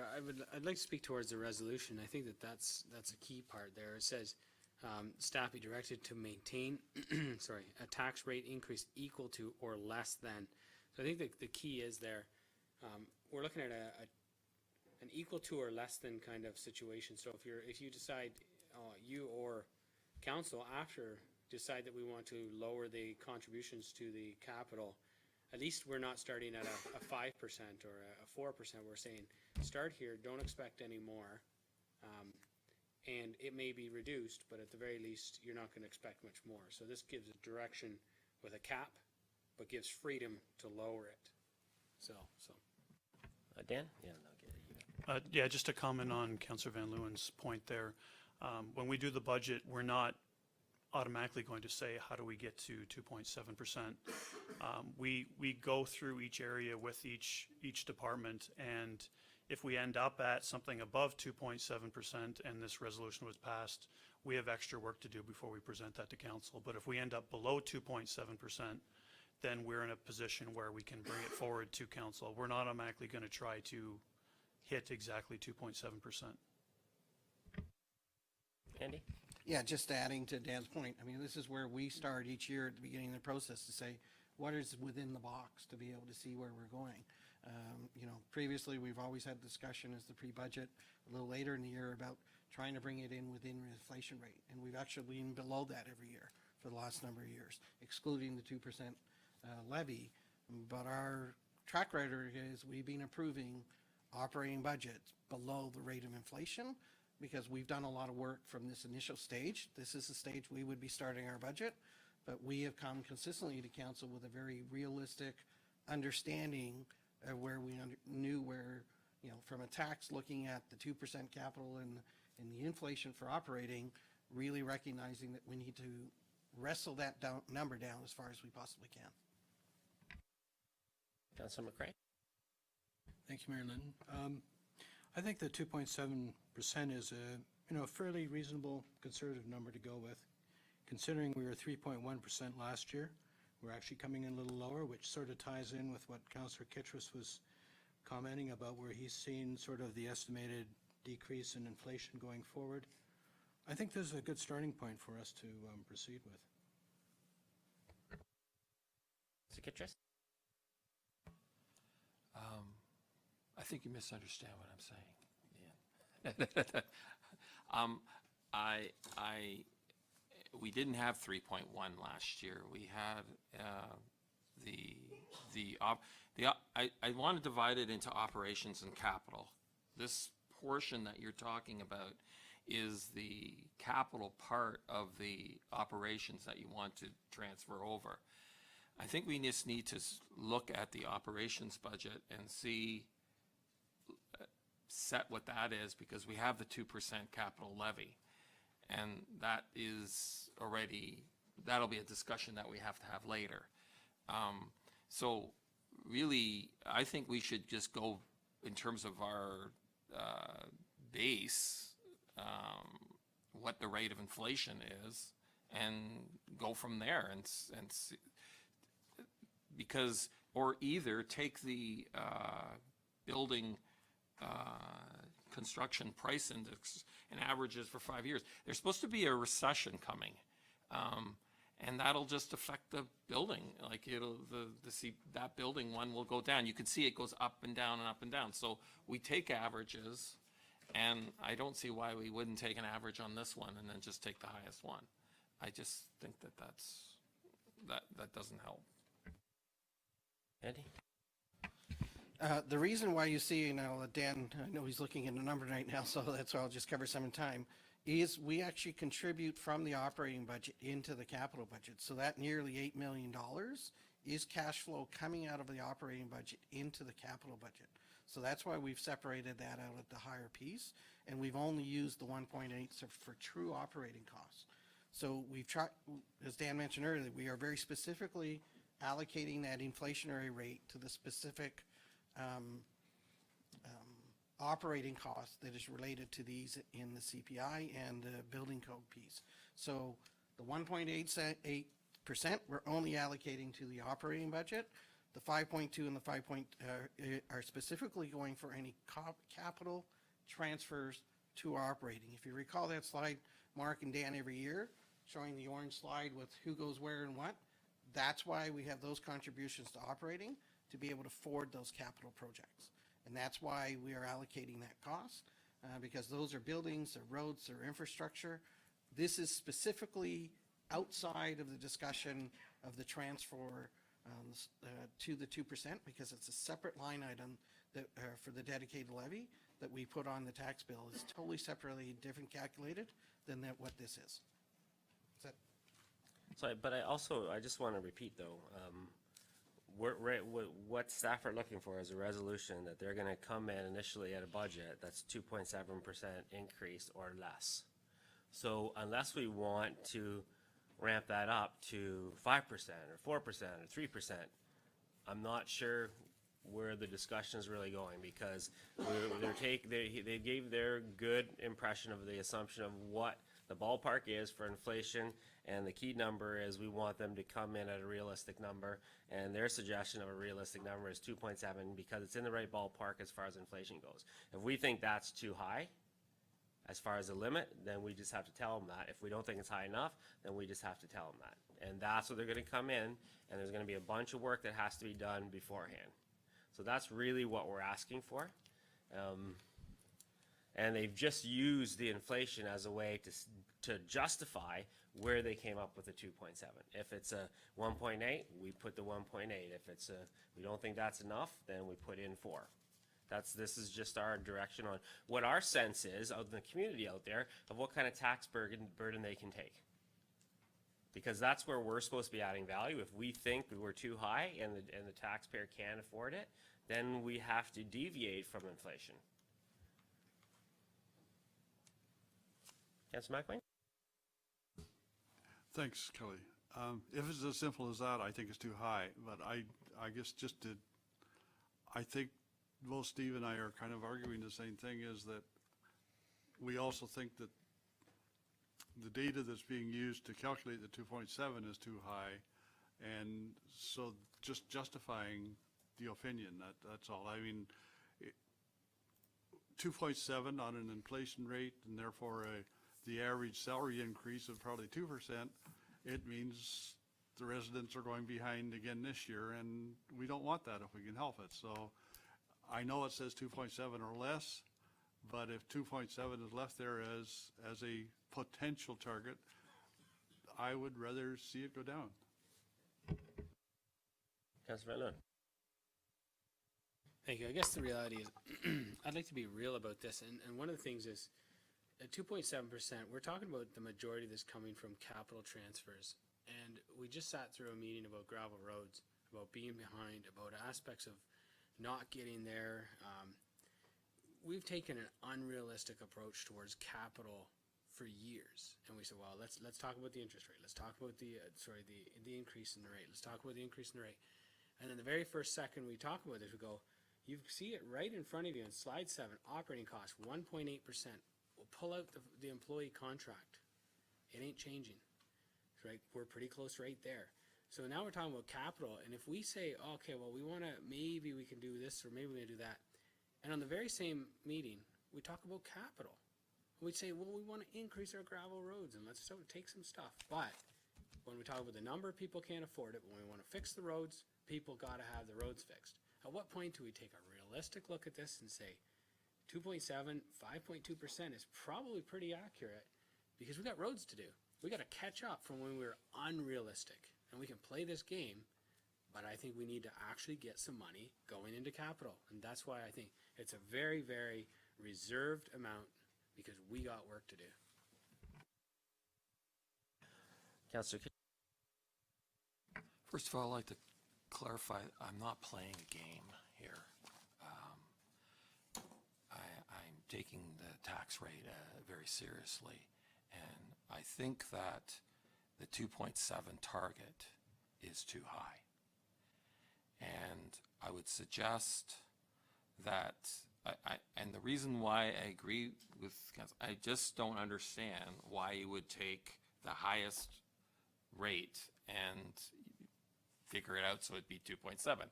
Because if you took an average of the 5 years, it would be 2.98, you know, and I could see that because things vary, and if there's a recession, it could go -5, you know, like there was in the 10th year there. So that's all I just want to say. I think it's too high to start with. My suggestion is that we just go with the rate of inflation. And that's it. That's what I would suggest that we start this budget process with. And I think that if you're shown as the year goes, as this budget goes on, and you see other forms of revenues or something drastically changes, you can tell that to us in September or whatever. Now, to address the whole thing is that we're not spending enough for capital. We have extra gas tax reserves. I'd like to talk about the OLG funds, not in order, but before, because it ties into the other ones. And we haven't been using the OLG funds for roads consistently. And so maybe when we have that capital part that we're saying is 80%, maybe we should say exactly 40% is roads, and they're so much rurals. You know, we really narrow it down to how that allocation is done, so that then we get a better sense of how those are allocated. Because I'm going to pass around, but when you look at the allocations for the last 5 years, other is basically 32% of that OLG funds, and that will affect how we do for capital reserves. And so I think we should start at what the rate of inflation is, and then just start from there when we're budgeting for the operations, because we have extra funds for the assessment growth. We should get more data about what the history of the assessment growth was. I know that last year was 3.65 or something like that, but the year before was 5.6. So like, there's a certain period of time where you can't go back 10 years, because you know, once the plan was set by the county that we're going to grow, everything, all of a sudden there was a whole movement of how our growth will, and therefore everything lined up like that in terms of our assessment growth. So we kind of have to look at that like there's just kind of like this 5-year period that we're looking at, because then you'll get a better idea of how that we should put in that assessment growth. That's another line later, but that's sort of how I'd like to see the budget go. Like I think the data in terms of how we're doing it is we should have it lower to start with. So I think that's the approach that staff have taken. They basically said, let's figure out the rate of inflation, and let's then peg our increase to the rate of inflation. That's what this is all about. So I'm not getting it. Like, they've taken two indicators, blend them together based on the percentage of capital versus the percentage of operating to get our township rate of inflation for the township, and then they pegged our tax rate to that rate of inflation. So that's what we're doing. Okay. Yeah. Just clarifying on the tax assessment growth piece, we have done the average, and that's why we're only projecting a 2.5%. Because if we just taken last year's, we'd be at 3.65, and the year before we'd be at 5.65, I think it was. So we have, for the assessment growth, based it on an average of 5 years, and that's why we're coming in lower than what we anticipate it will be. And so that's why we've been conservative with that, and that's why we've taken the same philosophy for when we look at the other aspects of this. And we will be getting into assessment next, but I'm not sure, like, to tell me what the difference is. Like, when you say rate of inflation, that's what Dan's talking about. Yeah, but you're setting the target at 2.7, plus the levy will be 4.7. Like, it's too high to start with.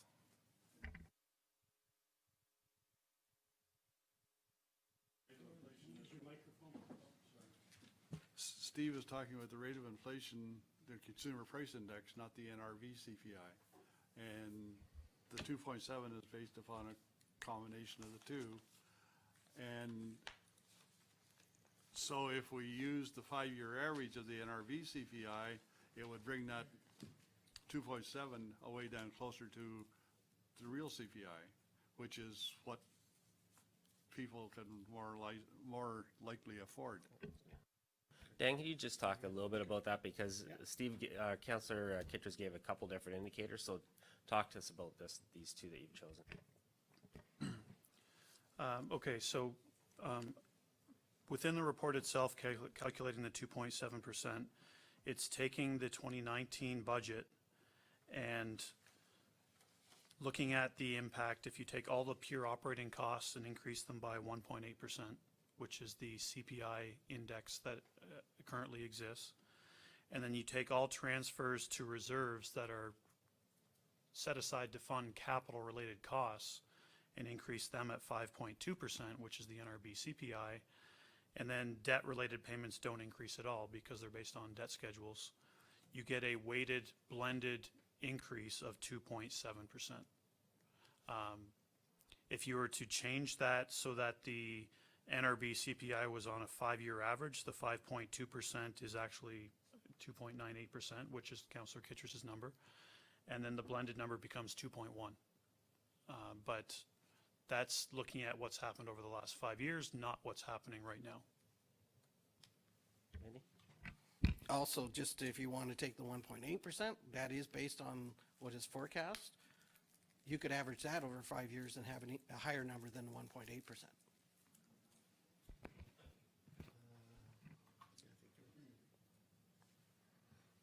Okay, so anything else on this one? Like I'm not, at the end of the day, if we think 2.7 is too high, like we're talking about tax rate increase here. So we got a 2.7 plus the 4% or the 2% capital levy. We're talking about a 4.7.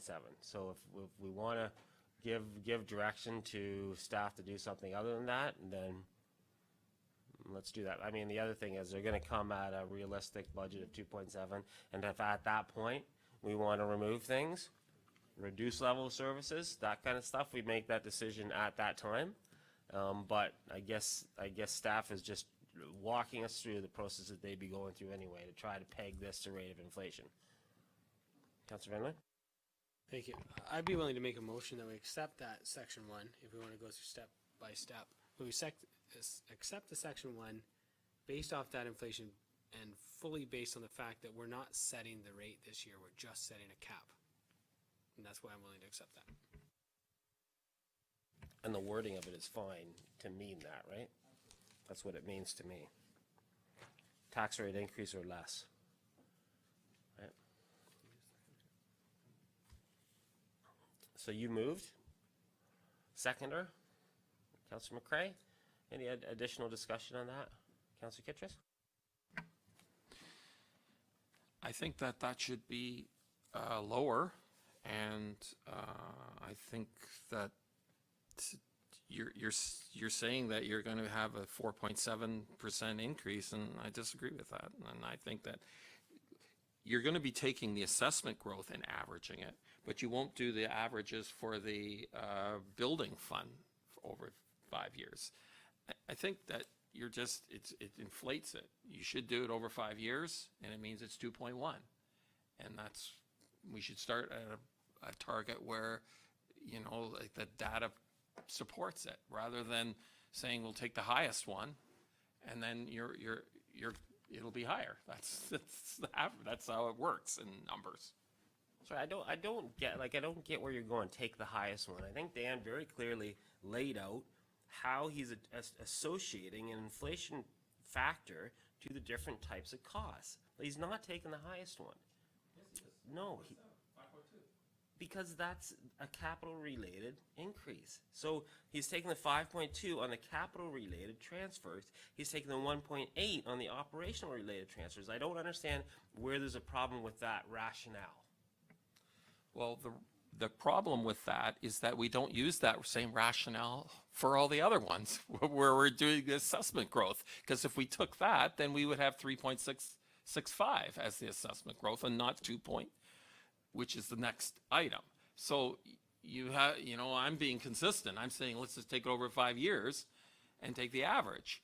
And you're saying, well, no, for this year, we just take it the 1 year, which is 5.2 for the building one, and then do the averages on the capital. And then for the next one, oh, we're going to take the assessment growth at an average of a certain number of years, and it'll go to 2.5 or whatever it is. When we could just say, oh, let's just do 3 years, 5.6. I mean, it depends how you do it, but let's just be consistent. I'm being consistent. 5 years, let's just take 5 years. That's where all this growth is happening. You know, you go back too many years, 10 years, 15 years, well, then it gets all diluted. So accurately, over 5 years, it's 2.98. We should take that as the rate, and that's how that's being consistent, okay, on how we're allocating these data. Okay, so I think Dan is, I mean, there's obviously a difference of opinion in how it's collected and what's the most accurate form. Dan's answered that question already, and he said that when you're talking about inflation, it makes more sense, it's more accurate to be dealing with the current inflation, not the rate, because things change. So that's his explanation for that. Dan, you want to add anything to add to that? Because that's where there's a difference in calculating growth and assessment versus calculating the inflation rate. All he's trying to do is peg an inflation rate, and using recognized indicators to do it, to me, makes sense. It might not make sense to everybody, but it makes sense to me, and you've explained it. So unless you have anything further to add to that? Just one quick comment. When it comes to assessment growth, the township's procedures and policies have always been to be fairly conservative early on in the determination of assessment growth, because if we followed the same method for CPI as we do for assessment growth and just assume 3.65% because we had 3.65% assessment growth last year, and it ends up being 2.5%, the result there is we're over 1% higher on the impact on taxation, which is a significant impact. Where if we assume 2.5% now, because that's the 5-year average, and it ends up being 3.5%, then we're lower on the impact on taxation. So when it comes to assessment growth, we've always used an average approach early on in the process because it has such a huge impact on the impact on taxation, where it makes more sense from an inflation perspective to use what's happening right now. Councilor Finlay? Thank you. So we have a motion on the table here, but I wanted to make sure, maybe put it to council, that maybe we should have an amendment to the actual resolution, and just that it follows after it says before adding on dedicated capital levy impacts. So continue from there, to be reviewed and approved at the time of budget deliberations. I just want to ensure that if someone, member of the public, was to pick this up, they understood that this was not pre-approving a tax rate. As long as you get 2.7 or less, we're going to approve this automatically. But it still needs to go through budget deliberations But we'd have to add that to every single resolution, because that's what it is, right? That's what right. this is. It is what it is. I just want to make sure that somehow that's clear. So is that something council wants in there? That's why I put it to the floor, to say, is that something we would think is a useful add-on or not?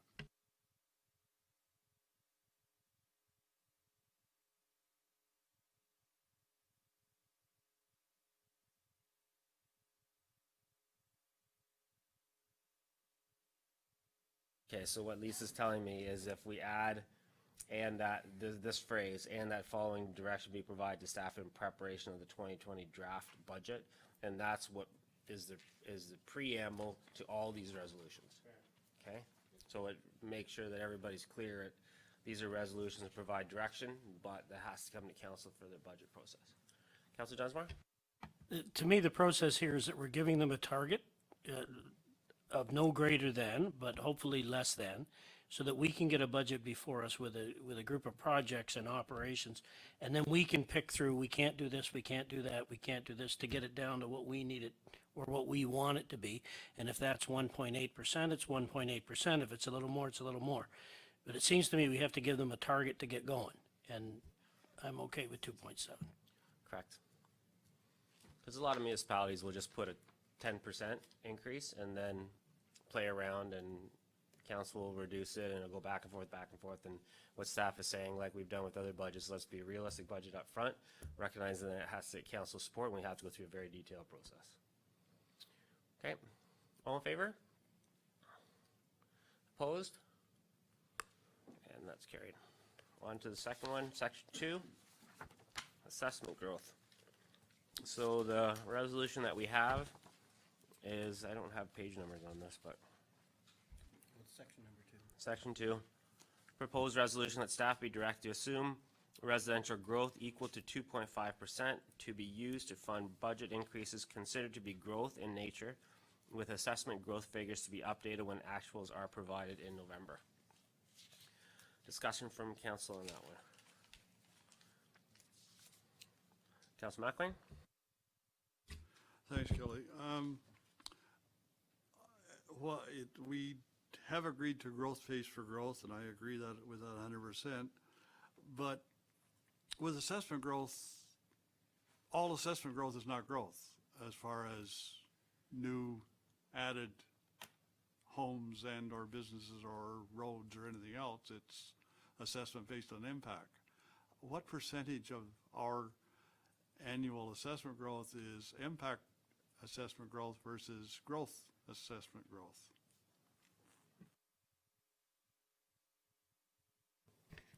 Through Mayor Linton, the number we use to define as assessment growth is all impact assessment growth. If you're talking about the change in value of assessment from one year to the next, where MPAC is phasing in that assessment over 4 years, that does not qualify as assessment growth, and we do not get extra tax dollars as a township because of that. Just quick follow-up. I don't understand that, because I know that my taxes go up every year based upon assessment growth from MPAC. That money goes somewhere, so I don't really understand why that isn't considered assessment growth. Through Mayor Linton, the phased-in assessment increases is really a redistribution of taxes amongst property owners. So if you're phasing in an increase in assessment, some properties go up, some go down, but the net taxation dollars to the township stays the same. So that does not give the township additional tax dollars, but yes, some taxpayers pay more, some pay less. Councilor Kitchis? I'm glad that we talked a little bit about the assessment averaging. I'd like to add some wording to this resolution, and that is that if the assessment growth is larger, that we will reduce the budget accordingly. Because if it goes up higher and you're getting 100,000 or whatever percentage it is, then I want to have that directly impact the operations, the lowering that operations budget. Because you're taking this average. If it goes lower, then obviously that'll affect it also. I think the challenge to that is it is a set aside to service that growth area. So we have more roads, as Dan showed on the slide, more roads to plow, more sidewalks to plow. So if it goes higher, that's typically because we have more roads, we have more than what was anticipated in this average.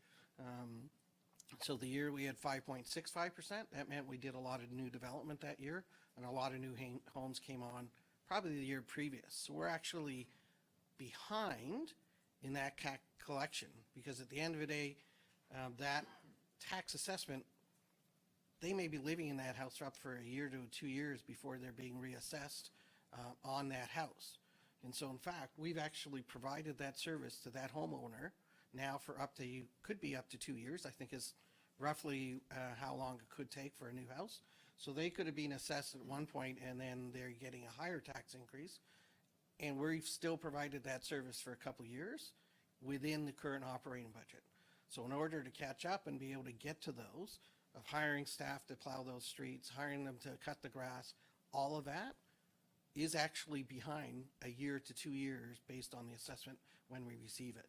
So allocating tax assessment back to offset existing services would actually put us further behind in the service level to the entire community, and growth would not be paying for itself.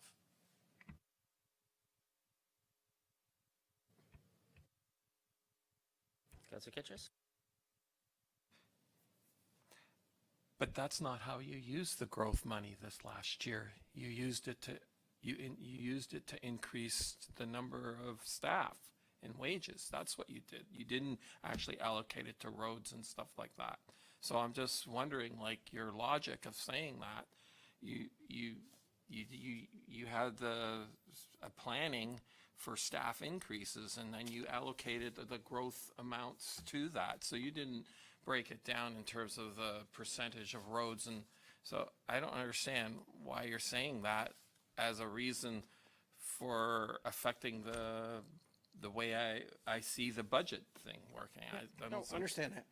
So the budget last year, the tax assessment growth, and Dan and Mark can correct me, went to 4 service areas. So one, it went to increased capital cost.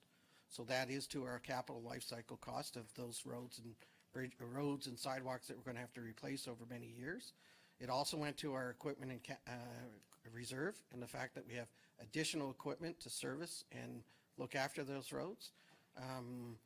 Third, it did go to staffing, and what we provided to you in the 2019 budget was actually a 3-year forecast of those staff. And if I recall, the 2020 budget does speak to additional staffing and additional trucks for those new service areas. And I'm just missing the 4th one, so Dan, if you could help me with that. It was the fire master plan. Are based on the fire master plan talks about increasing the service, not increasing service levels, but meeting current service levels for the new population with response times. So all 4 of those were specifically to a tax assessment. So how is it the determination made on what is a growth-related expense, whether it's capital or operating, or what is not growth-related expense? Like, how do we do that? We at a staff level look at what is needed in addition to what we are doing now from a service and a staffing perspective to accommodate the fact that the township is growing. So master plans are easy if you're implementing a master plan. The master plan's primary objective is to look at the impact of growth on the township. The staffing strategy we looked at, and as Andy mentioned, we did a 3-year staffing strategy as part of the 2019 budget, looks at what are the staffing needs within the township to accommodate growth. So it's always looking at what are we doing in addition to what do we need to do in addition to what we're doing now to service that growth. So it's a very detailed discussion at a staff level.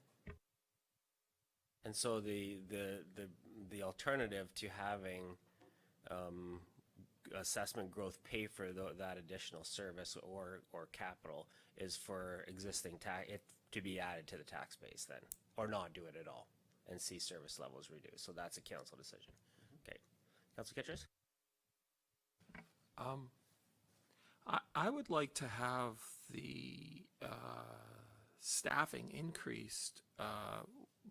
Last time it was done where staff just wanted it and they didn't come out with a time study or need study for that increase in terms of and I think we need to have that when they ask for these increases in staffing, because I think for this year it's 10 new employees, and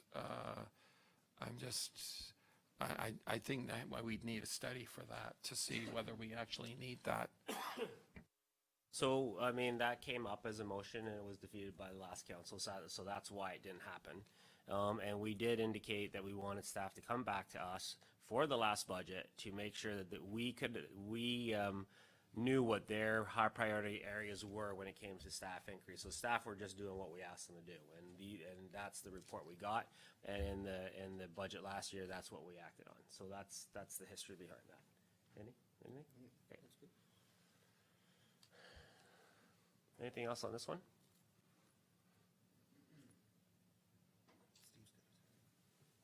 Councilor Van Loon? Thank you. I do appreciate that we use the lower average, because this is an income item that goes towards our budget, and generally when you business plan, you always be a little bit conservative on your income and a little add a little padding, assuming a little more expense than you presume, just to make sure you have a bit of that it's going to flow proper. So you've taken a lower average at 2.5 growth versus the 3 point whatever you thought it was. So this is good, good to be conservative on this side for sure. Anything else from council on this one?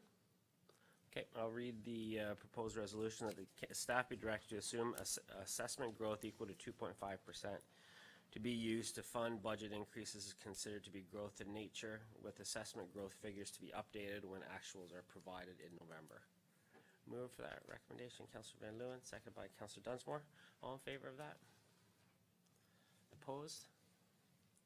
And that carries. Section 3, fees and charges. Proposed resolution is that staff be directed to increase fees and charges for 2020 by the calculated township index, currently 2.7%, other than where pressure or rates indicate an alternative rate increase. Discussion on that one. Councillor Kittrus? That's way too high. It's much higher than the rate of inflation and the projected rate of inflation for Ontario and Canada. And I think that it should be much lower. And I would be Much lower as in 0.4 or much lower as in 2? Well, I think that you're talking about fees. There's certain things where, let's say you have building permits, fees, they should be like much lower because we're capped at so in terms of an average, personally would like to just go at 1%.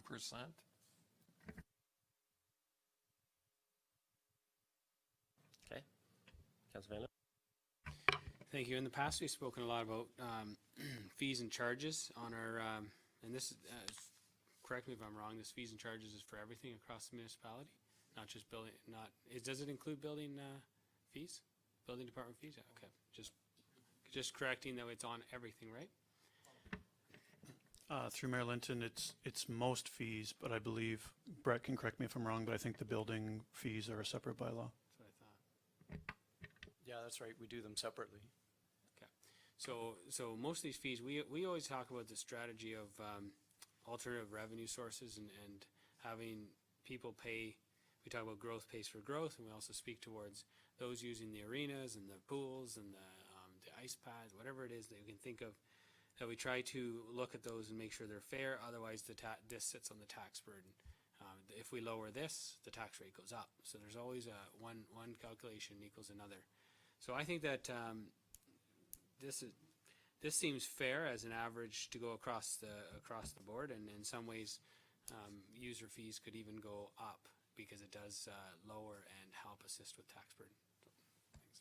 And again, this does provide us, like, this is more operations, so I'd be okay with us moving towards the 1.8 on this one, because this is more operational in nature. So if we went to the lower inflation rate, doesn't that make more sense for this? Comment on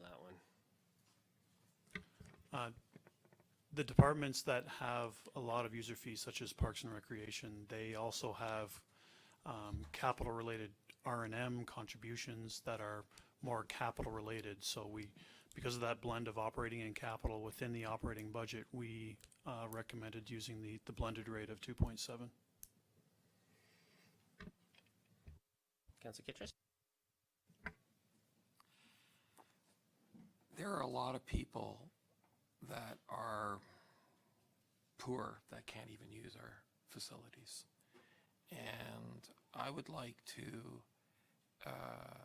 have incorporated in here some days that it's free. Like, so you can measure maybe somehow that you have a fee structure where then at least once a month, some people can go for free, like to go to the swim or whatever, like, because that the whole point of that, you keep on increasing the fees and say, well, they can go up forever. They can't. There's a certain segment and that's going to get larger as we need to allocate and have the fee structures calculated so there are a certain number of days. And I don't mind the fees going up, actually, if you can offset it so that there's some days that are free for skating, because what you're saying is that certain everyone has to be upper middle class to use that facility, and that's just defeats the whole purpose. So I just wanted to comment on that. I mean, I know I get a Twitter feed all the time of all kinds of free skates and free swims. So that already is happening. So I know that Pat and her team that is providing low and no cost activities at our sportsplex is something that's really important to us, and it happens all the time. Yeah, just to add to that, if you recall, Pat brought a report just recently with regards to the fact that we're looking to get sponsorship of every one of the skate programs and the swim programs. The fees, if you recall, when you go line by line, there are a number of fees within the structure that we've not increased for a number of years and actually have decreased. So we do look at market. We do look at, I don't think our public swim or public skate fee have gone up at all in the last number of years. So that is baselined because we know that's about what people can afford. Second of all, we do have the sponsorship, and we do have a number of businesses that do sponsor so that people can come to our programs. I would say skating, we probably have more than one a month. With the swimming, I know we have more than one a month. We actually have New Dawn Industry, and I'll give them a shout out right now because they sponsored free swim once a month in our facilities. I want to think we brought that report back in 2007, 2008, and they gave a donation of a significant amount of money, and we've invested that money every year in order to be, and it was only really a 5-year plan. And because we've done really good financing with it, we're actually continuing that, and that'll continue in 2020 because we still have funding out of their initial donation that was only meant to be 5 years, and now they've been doing it since at least 10 years, I would say. And we do approach all businesses to do that. These fees are more the user fees for when somebody comes to a fitness program. The other part that we also have is I know our staff work with the Canadian Tire Jumpstart program, and so we're trying to support those families that can't come in and do it. And every one of our youth organizations, from soccer to baseball to hockey, all have financial support programs that a family can't afford.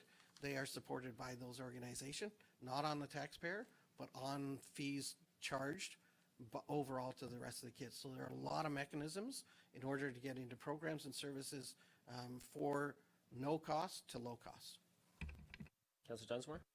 Yeah, I know that the CSAC committee's been looking at the sponsorship issue. I have to agree with Councillor Kitchers on this one, that the 2.7 I think is a little bit high because I do know the amount of vulnerable people that access this. And I do know that although we have alternative funding out there, that a lot of them don't want to access that. So they're not using the facilities to the maximum. I know that we have a mental health problem in this community, and I'd like as many people to have as much opportunity to use those facilities as possible. So from that standpoint, I'd like to see this kept down to at least the rate of inflation, which would be closer to 1.8 to 2%. We can lower the rate, or if council doesn't wish to provide direction on this item, we don't have to. We could just see what comes back to staff on the rates and fees report as well. So what's the feeling here? Councillor McElwain? Councillor? Wait till you hear what comes out of his mouth. Can I speak for you?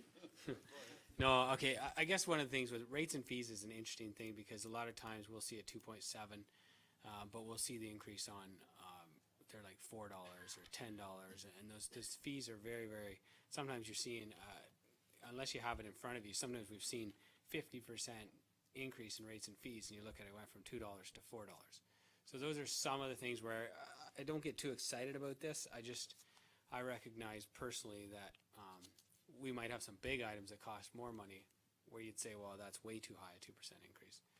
This is one of those where a little tiny bit, $1 here, $1 there, but recognizing we can't say we want to reduce the tax burden and then yet on the opposite side. So if we want to look for alternative revenue sources, I think those are fabulous ideas, sponsorships, all those kind of things.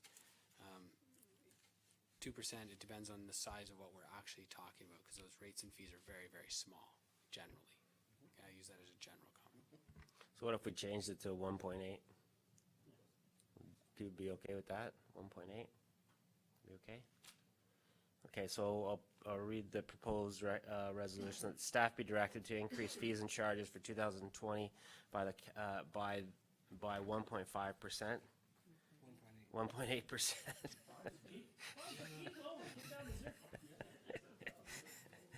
other than where pressure on rates indicates an alternative rate increase. Mover for that recommendation, Councillor Dunsmore, seconded by Councillor McElwain. All in favor? And that's carried. On to OMPF funding. And I think this is a pretty simple one. We're not, this is a proposed resolution that staff be directed to use an estimated OMPF allocation of $255,680, representing a 20% reduction from 2019 until actual allocation amounts are released by the province. So this is just our best guess at this point. When it changes, it changes. Councillor McElwain moves it. Councillor, you want to discuss it? Okay, let me get a mover in second since I already started. Councillor Dunsmore seconded it. Any questions, comments? Councillor Kittrus? What's the history of this decrease in levy? Like it serves a percentage. I see the chart, but it's hard to guess what that percentage is. I do know it's from year to year, it's been different. There was a year that we lost over 300,000, which you can see from the graph.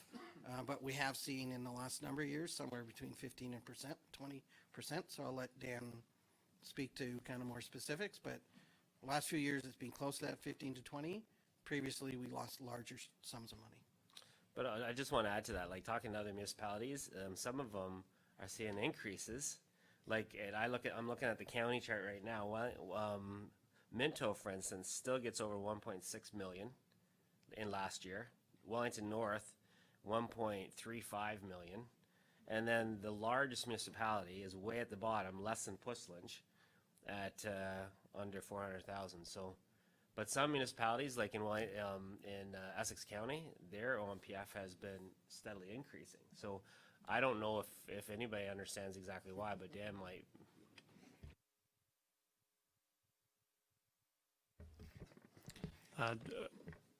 Yeah, the calculation for OMPF funding is based on some factor of rural and farm component of your municipality, and according to the province, our rural farm component is decreasing, therefore our OMPF is decreasing.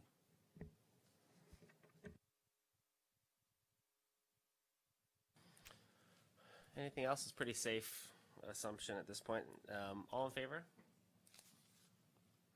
And that carries. Section 5, dedicated capital levy and OSIF. Resolution under Section 5 that staff be directed to increase the dedicated capital levy by a 2% increase of the base taxation levy for 2020, and that preliminary estimates of the 2020 OSIF funding be maintained at the 2019 funding levels. Discussion on that one. Councillor Kittrus? Can we do the OLG fund first before this one? Because the OLG funding will affect this capital expenditure and in how much we dedicate to it. And then we can go back to the capital levy and see where our target is of 2.8 million for the gap. And I think that's there's a lot of, the next few items rely on the OLG funds and how they're allocated. And I'd like to, rather than leave that one right at the end, we discuss how that allocation works. And then we can go back to these other ones. Yeah, I'm fine with that. Is everybody else okay with doing OLG first? Okay. So OLG is the last page then. The proposed resolution is that council pass a bylaw to approve the new OLG funding allocation policy to be used in allocating OLG funding starting with the 2020 budget. And the fund, as Dan mentioned, is 88% going to capital reserve to fund township capital projects, 7.5 economic development reserve fund to fund economic development related costs, and 4.5 to fund arts, culture, and heritage related capital within the township. Discussion on that one. Councillor McCray. Thank you, Mayor Lynn. This is for Dan. I'm just curious, the 4.5% Arts, Culture, and Heritage Reserve Fund, does that also include the annual funds that we were proposing to go to the Laura Center for the Arts? And, yeah. And then as well, I guess, or is an additional fund or the proposed funding mechanism that will provide the annual 100,000 for the Elora Center for the Arts, and then whatever's left over goes to other arts and culture programs? Through Mayor Linton, through the 2019 budget deliberations, as you know, council allocated $100,000 in OLG funds to the Elora Center for the Arts, and there was some discussion around potentially continuing that in some manner. And I believe there was a resolution that staff were to come back and review that with council. So this is part of that. The 4.5% was calculated based on looking at how much OLG funds are anticipated to generate approximately $100,000 or more in funding, so that if council decides to continue that initiative, staff would be recommending using this new reserve fund as the funding mechanism to continue that initiative, whether it's similar to the 2019 allocation or some alternate number.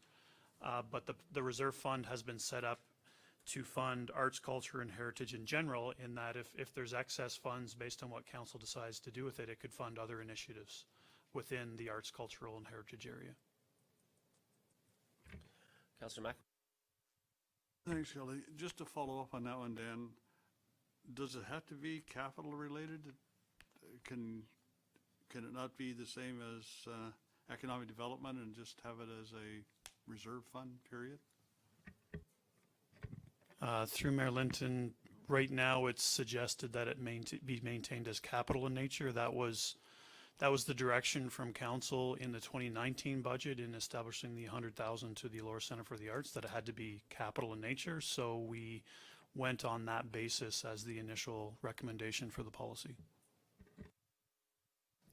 If you recall, during the budget discussions, there was quite a bit of conversation in council of not wanting to have, excuse me, dollars going towards operating costs, because as soon as we open it up to one organization for the operating, we would be opening it up to all the other organizations that have staffing costs.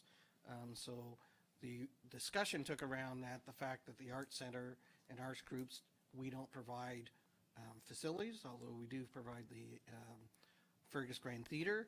And so we were basically supporting that cost to those organizations, that we provide those facilities from tax dollars and development charges for other types of organizations. So that was a conversation we had around council, and Dan's correct that it was end-based. We would only fund capital improvements, and if you recall, what we did say to the Elora Center for the Arts, and we've signed a memorandum of agreement on how to use that money this year. It does go to the mortgage, it does pay down their mortgage, thereby freeing up operating costs for them to support their operating costs and staffing. So we specifically did it to the capital. Councillor McElwain?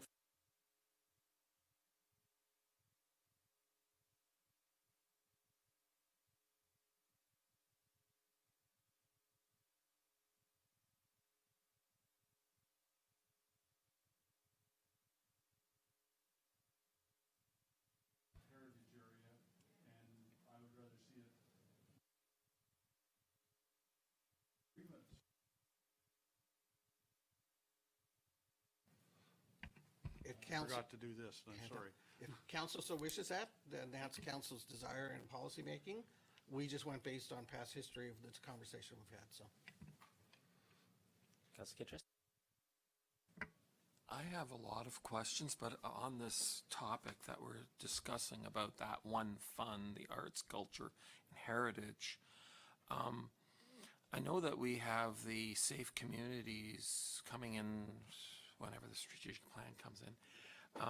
And I would like it more to expand that reserve to programs, because the mental health thing we did discuss that, and that's a program. Like, what's the capital for mental health? It's mainly a program aspect. So that's sort of why I'd like to broaden that to be a program, like not paying for staff, but a program, more like that, because then not paying for wages or anything like that, we're just paying for a program. So I think that if we could change that, that would be great. Yeah, staff don't have a difficulty. We were just basically based on past discussions.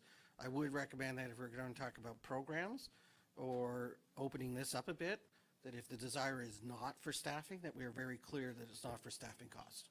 So could be open for operation, excluding staffing, something to that nature. Good, let's just cover this one off just for a sec. So if we change this, and I see where you're coming from with this one, Councillor Kittredge and Councillor McElwain, because some things aren't capital intensive, and if we're talking about arts and culture, that's not really gonna help them that much. So if we added, we provided direction, something like to fund arts, culture, and heritage,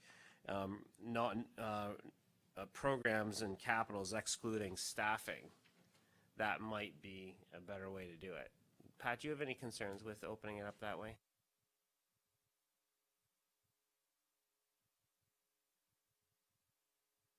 I have no concerns with that change. I think just as long as we keep staffing separate, so that we're not paying for another organization's staff and being responsible for them.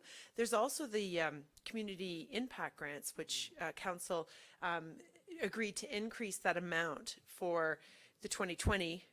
Well, we give it away in 2019, so you increase that in 2019, and that's another great avenue for mental health initiatives, arts and culture initiatives as well. So both of those are good avenues for us to increase our support of arts, culture, and heritage, and mental health, and community safety, all of those kinds of things. So no, I have no problem.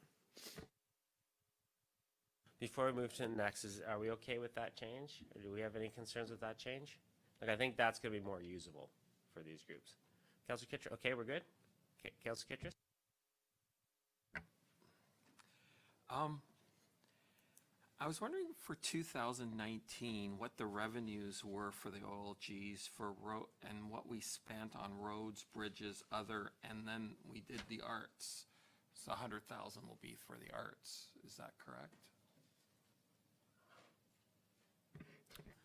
Okay, so the total amount of OLG funds that are available in 2019 was 2.35 million. Through the budget for roads and drainage, $1,937,300 was allocated to roads and drainage related projects, so that's about 82.4%. There was nothing allocated to bridges because that's the OSIF DCL allocation. Okay. And then the other category that we maintain had the residual, which is $412,700. So I'm just looking here. That includes the 100,000 to the Laura Center for the Arts. That includes that? Yep. Okay. There was 72,700 allocated to the Laura Fire Station renovation expansion. 130,000 went to urban forestry. 60,000 went to the O'Brien Park washrooms, and 50,000 went to the roof re-engineering and construction of the Victoria Park Senior Center. And so what's the percentage on those? Because you said the roads was 80 something? Roads was 82.4. So the other category will be, what, 17.6%. So this proposed different division here would reduce the amount a little bit that's being spent on capital projects then? It would reduce the percentage. Because if you add those together, if we already have 82.84% just on roads related, then right now we only have 80% on all capital projects in the proposed.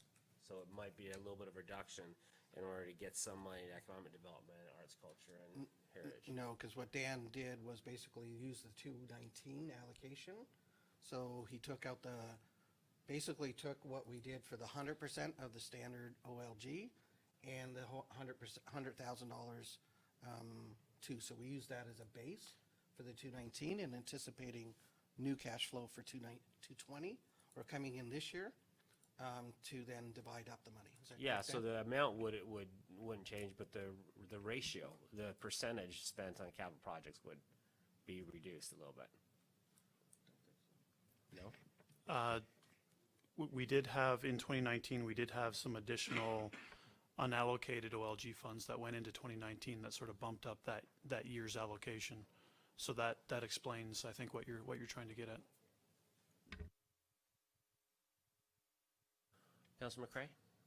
Did you have your, no, you didn't have, okay, sorry, I thought I saw a hand. Councilor Kittrus?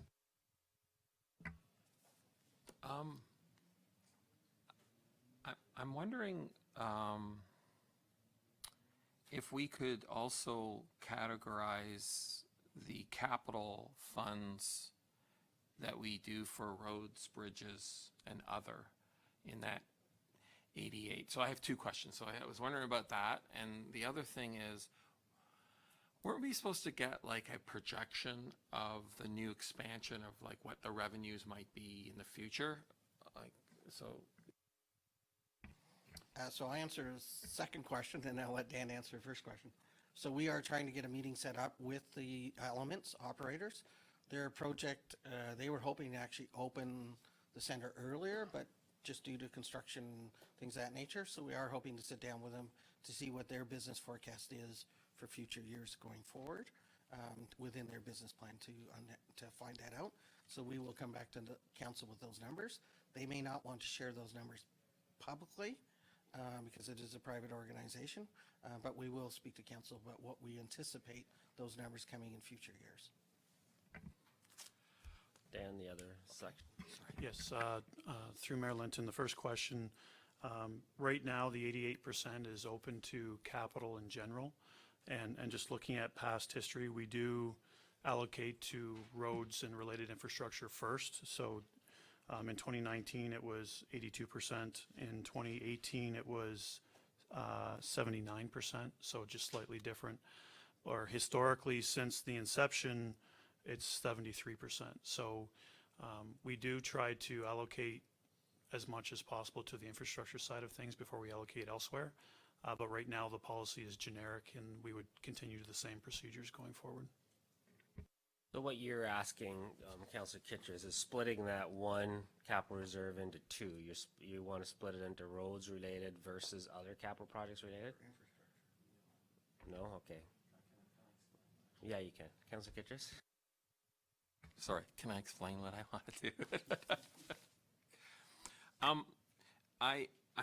I didn't have the 2019 data for what it was, but I took this, I passed this around to staff. It was done by, counselors. I passed this around earlier. And there seemed to be different periods where we used the capital fund in different ways. So, like, if you take the first 5 years, from 2005 to 2010, we attacked bridges. So most of the funds were used for bridges. And then 3 years in, roads started, and then some other. And so for the first 9 years, we had 53.6% for roads, 26.4%. But for bridges, and 19.8% for other. And for 2011, 12, and 13, we didn't use any on bridges. So, like, most of it was roads and other. But then when you take the last 6 years, don't have 2019, but at the last 5 years, so it's 18 to 13, we have 56% on roads. So that's pretty consistent with what we've been doing. But only 5.8% was on bridges, and 39.1% was on other. So I'm concerned that the capital, what was originally for roads and bridges, is going to a lot of other things. But I would like that, so in those three categories, what we spend capital on, we say this much is for roads, so consistently we're spending 56% on roads. And then we have a certain number on bridges, so that helps our bridge fund. And then on other, we have a certain amount. And then we allocate those other ones, which is, and then, so that's a percentage thing, and then economic development. I personally, on this motion, I would like more for economic development. That's a priority, I feel, for this community going forward. And that was part of my original proposal that I had a few years ago. But I really feel that so we need to sort of allocate, and maybe it could come out of that other section where we do the roads, we do a certain amount for bridges, we have a certain amount for other, and we expand the economic development reserve and maybe do the arts at 5 instead of 4.5. I'm just saying, because just in terms of how we're spending a lot on this other, and it seems to be growing.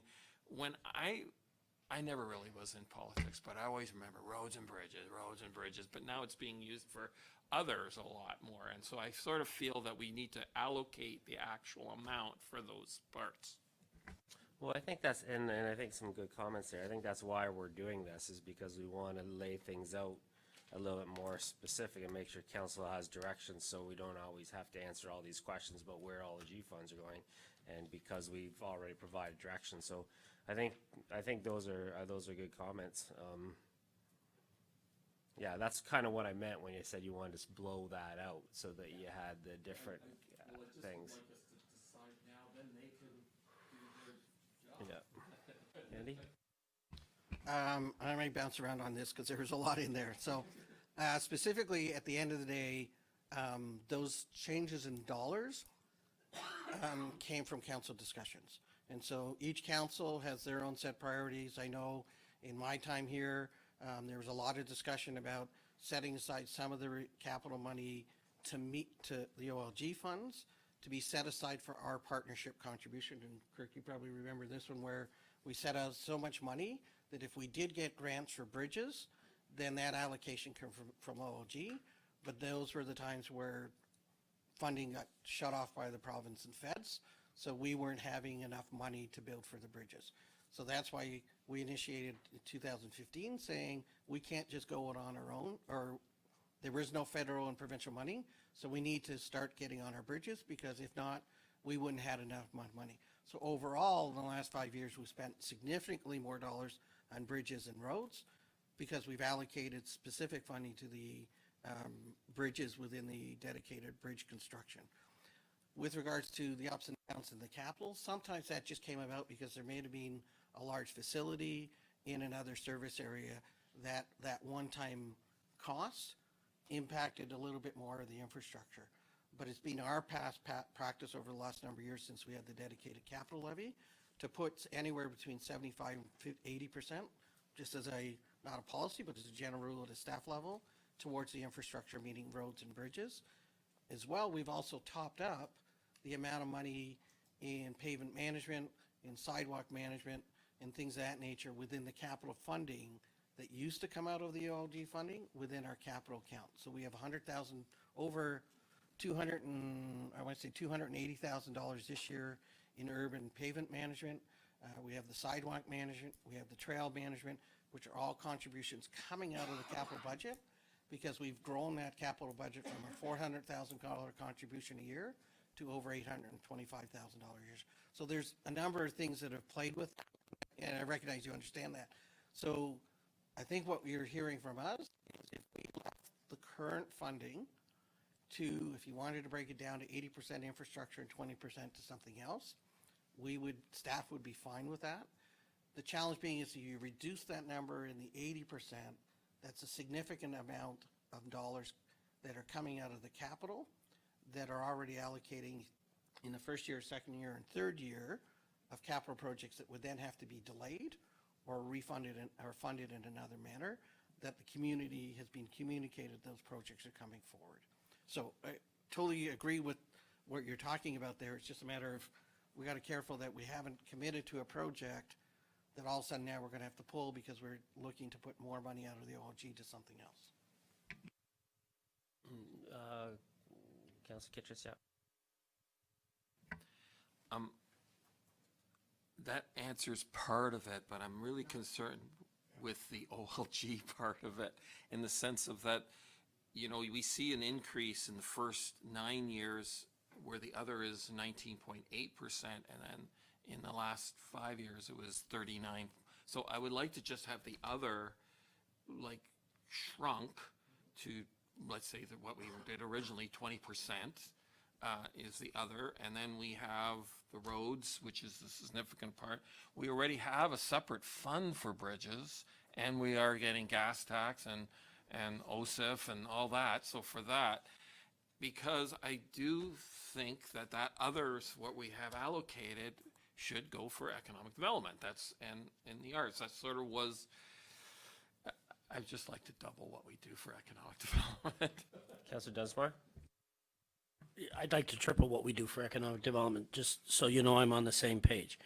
But we're dealing with 2.5 million here is the average that we're getting, right? And then what if we can look at anything over and above that 2.5 million, we give to economic development, or divide it between economic development and the arts based on a ratio that we come up with today.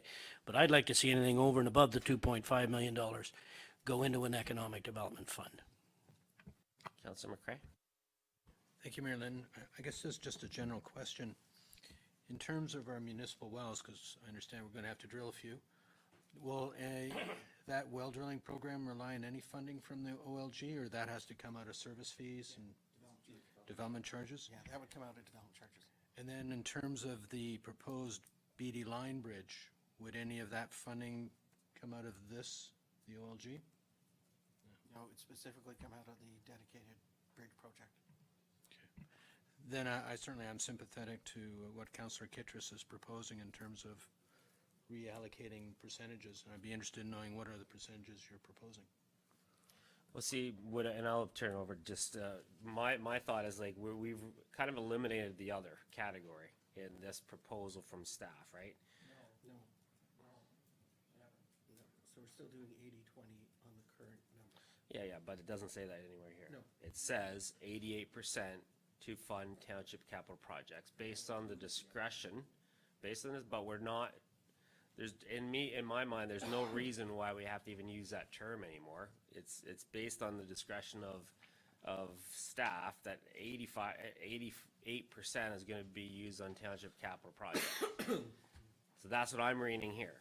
So we've pulled in that, the old, what we used to do as a practice, saying other and other stuff, but I don't see that here. I see you're giving staff the leeway to spend 88% on township capital projects. And I like that. I think that's the way it should be. We've already have the 2% capital levy to handle bridges, and then based on our 10-year capital forecast for managing our assets, that should come through the OLG capital reserve, the 88%. I mean, another thought could be, like, we could do 85% OLG going to township capital projects, 10% economic development, and 5% arts and culture.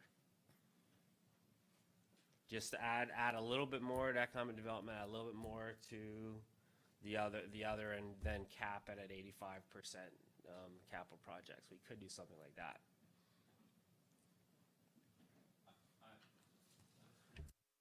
Councillor Kitchen? We don't know what the funds will be, like, really, like, so that's the whole point here, and so that's why, in terms of having percentages, is, like, that's kind of like the way to go. That's how I see it, like, you allocate it. People understand roads and bridges. That's really the rural world. I'm thinking of the rural world. And so I would like that capital to be, when we say roads and bridges, we allocate. We have a bridge fund, though.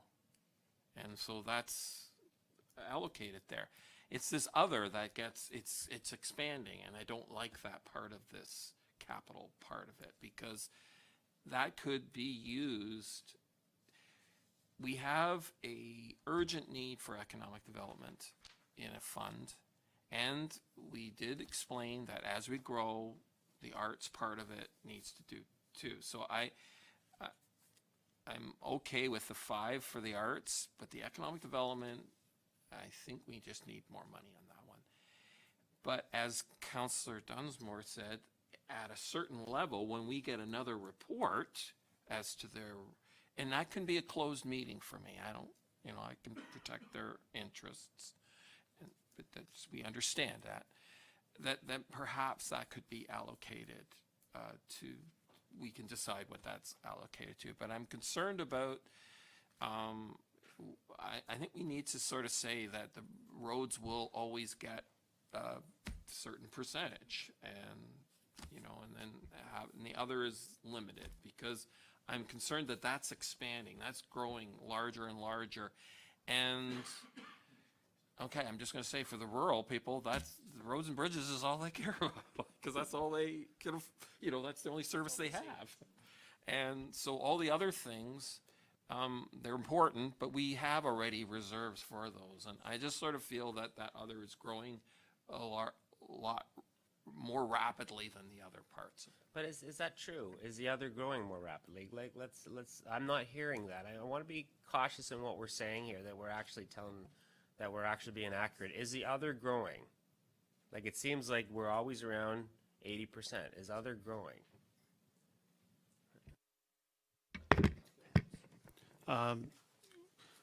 Yeah, we generally stay 75 to 80%, but we do have years where something significant happens that is non-roads related, like a facility related need, that through that particular budget discussion, it's determined that we need to deviate from that and put more towards maybe something sportsplex related, as an example. So that's happened in the past, where we try to stay close to 75-80% roads related, but we can't because of stuff that pops up from a facility related perspective.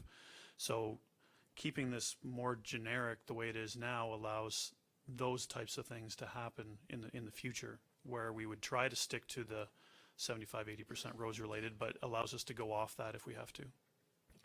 Well, I mean, that's kind of what I was getting at. Like, I think we have to give some leeway. If there's some direction that we can give and some wording here that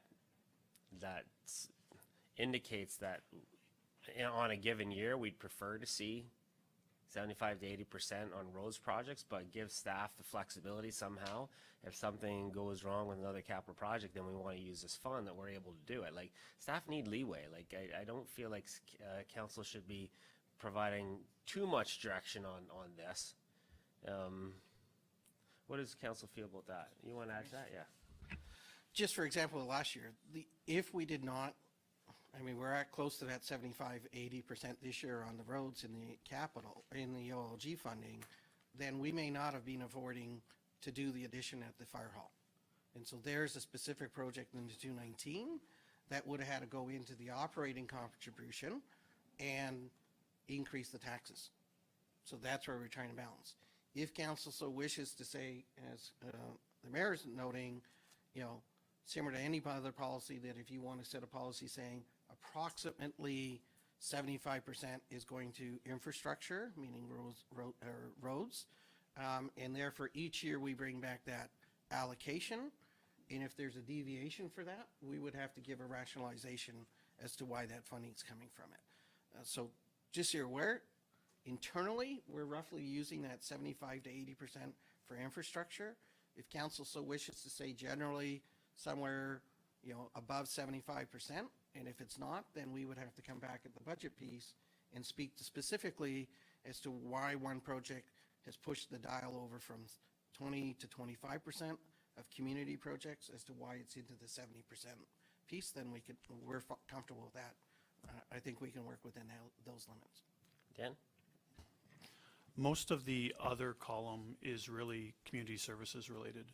So I don't know if that helps council in making the decision that it's going to community-based services, not just some other column that's undefined. So you could bring community services into that discussion of roads related and community services related, and that's the majority of where the OLG is going. Councilor Kitchers? So from this sheet here, for the first 9 years, 2009 was the outliner in which the sportsplex roof had to be done. It was $771,000. So that bumped the other category, 881 that year. But on the average for the first 9 years, it was 19.8%. But in the last 5 years, actually, we can go in the last 5 years, the other categories, you know, for 2014 was you know, it was like 141,000, then 2015, 815,000. 2016, 1.245, and then it goes to 1.368 and then it drops in 2018 to 486. And then last year, if you take out the 100, it's only 312. So like last year we only spent 17.6% on the other. If you take out the arts part of it, it was probably closer to 13%. And so, like, I think that we just sort of need to say the other is 20, and then we can, then we know where we're going. Because even the biggest year outliner in 2009, where the Sportsplex had that 700, like even when you average that out over those certain periods of time, then it's about 20%. So I just sort of feel that, I guess I'm gonna push on the roads and bridges. That's sort of where I feel that those capital funds should go, and then we have some for the other, but it's a certain amount, and then we go from there. And where we have less monies, I'd like to allocate that to economic development. That's sort of that's my gig. Okay, so I think we're good with that we have to set some targets here. Is everybody okay with splitting out roads projects? Let's kind of wrap this up a bit. You like the idea of separating roads projects as its separate item here? Within current allocations. In current allocations, like whether it's a subset of the 88 or if it's a thing on its own, it doesn't matter to me. It doesn't matter. We're still separating it out. So, you know, if we want to separate, if we want to see a certain percentage just roads, what do people feel about that? Because that's what I hear. Councillor Van Oort. Thanks. I guess funding wise, when I look at this, I feel like sometimes, as much as I don't mind, and I do think that we have the ability to put percentages, as Councillor Kitcher says, I just want to make sure we take the whole picture here, because we're working on the trees, but there's a whole forest here. And then when we look at it, say, well, we got OCF funding, we got gas tax funding. Some of these projects, we may want to leverage. When we go through our budgeting project, we start with the things that have the highest restrictions, right? We work our way down from the top. We say, okay, what's the most restricted? We got gas tax, this tax, that tax, that tax. And we look at all our income and we start splitting it by that thing. These are just revenues coming in, and it's a revenue set from the previous year. So we've got to keep our mind on that and say, okay, we could say we have to use all 88% of it on roads. And we can make a policy there, but all of a sudden the gas tax comes in and we say, well, but that is very strict funding, but we still have capital projects to do. We have a fire station. I don't know if you see this down. We have $60,000 to a parks washroom. Those are still capital projects we're going to do. We just can't do it with gas tax funding. We can't do it with different restricted funding. So we said, well, let's take all of our income, use those fundings, make sure we have an amount that we put towards the roads. Where it comes from after that doesn't matter. And I think that's the big piece we have to make sure we look at the whole puzzle. Because if we keep allocating, gas tax goes to roads, this goes to roads, that goes to roads, we got to come up with a new revenue source for a fire station or for park washrooms or for which you will have to come up with if we regulate it all to roads. I am a huge advocate to roads, as Councillor Kitcher says, and you know that. But these are still all capital projects that need funding. So we put that funding into the barrel, keep it to say capital, and then we work from the top down when we allocate our funding at budget time. And I think that's the very appropriate way to go with it. Andy? Speaking to Councillor Van Leeuwen's point with regards to the gas tax. So this is a federal gas tax. We do not receive provincial gas tax because provincial has to go to transit. For all the years that I can remember here, gas tax has only gone to our roads. So it is available. The feds did change that 4 or 5 years ago, I think it was, that it could be used for a lot of different things like community centers, community projects. but we have kept on the target that all of the all the federal gas tax has gone to roads. So every dollar we get in increase in federal gas tax has gone to roads. And that's not a debate, that's just actually where staff have allocated that funding to as part of the budget process. Councilor Miller? So on that note, if we take the OLG and say all of that's gonna go to the roads, or that 88%, then we may have to change our policy on the gas tax and say, well, then we wanna use some of that for somewhere else, because we still have to find the money for that washroom of 60,000. That's kind of my point. So, if you wanna put percentages on it, I'm okay with it. We have to recognize there has to be a little bit of other in there. Let's make sure, let's find our common ground here for a minute. Is everybody okay with these things being paid for by OLG funds? Roads? Everybody okay with roads? Other capital projects, like sportsplex roofs, that kind of stuff? Economic development? Arts, culture, heritage? Is there anything we're missing in the big buckets? So we don't have any bridges? Bridges, none of the bridges, we have a separate bridge account, right? Just a sec, let me finish here. So those are the areas here. So are we okay with assigning percentages to those areas? Do we like the idea of assigning percentages to those areas to provide staff? Okay, so we got common ground on that. Okay, so are we okay with the 88% that's going? No, let's start the other way. Are we okay with 4.5% going to arts, culture, heritage, or we want to raise that to 5? 5? I'm okay with 5. You okay with 5? Okay, so we're raising that to 5. Is everybody okay with the 7.5 that goes to economic development, or we want to raise that to 10? 10? 15 on that? Who's? I wish I was an auctioneer.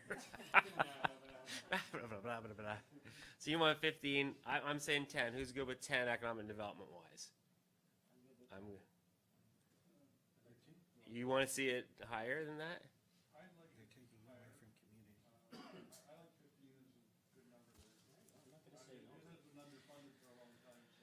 Okay, so then if we go with a 15, that leaves us with 80%. Okay, so now we've had the discussion about splitting that into roads related and other related. So with that 80%, are we okay with 60% going to roads? Yes. As a rule, and then we'll put some verbiage around it, and that if it's beyond this, then staff come with a report. Like to be higher. So you're taking. Can you turn your mic on? We can't.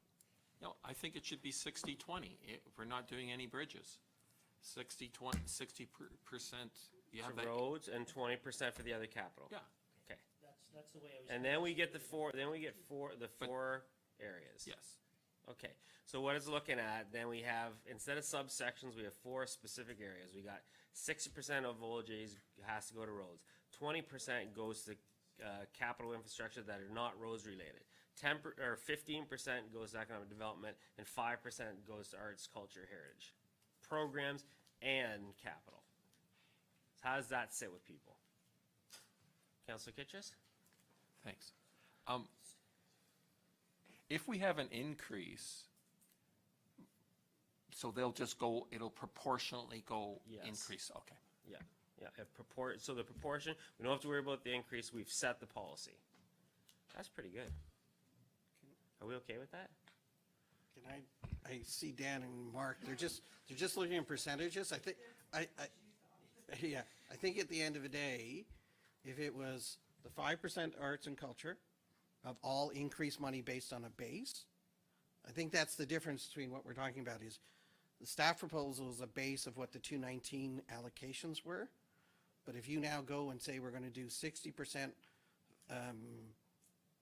40%, it'll be a totally different number from a amount of money going in each year. So I just concerned that it's impacting the total amount that's in the infrastructure for roads. I just want to make sure, I've seen Dan and Mark kind of clarifying that, so I just. Yeah, just preliminary numbers, if we ran this, you're looking at approximately 600,000 in capital being deferred every year of the 10-year forecast. Because of the 88% going down to 80 and then the 60-20 split. So you're deferring a lot of capital by doing that. Roads and community services combined.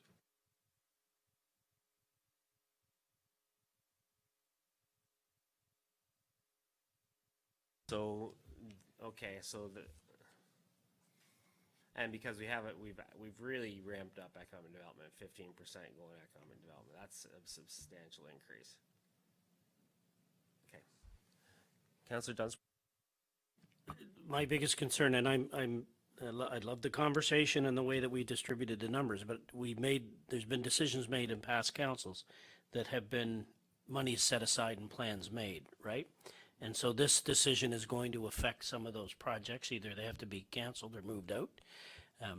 When it comes to community and social services, because I'm a big mental health advocate, I get concerned if we take that much money away from them. So I just want to be clear on the overall impact of this. Are we still able to fund them at appropriate levels using the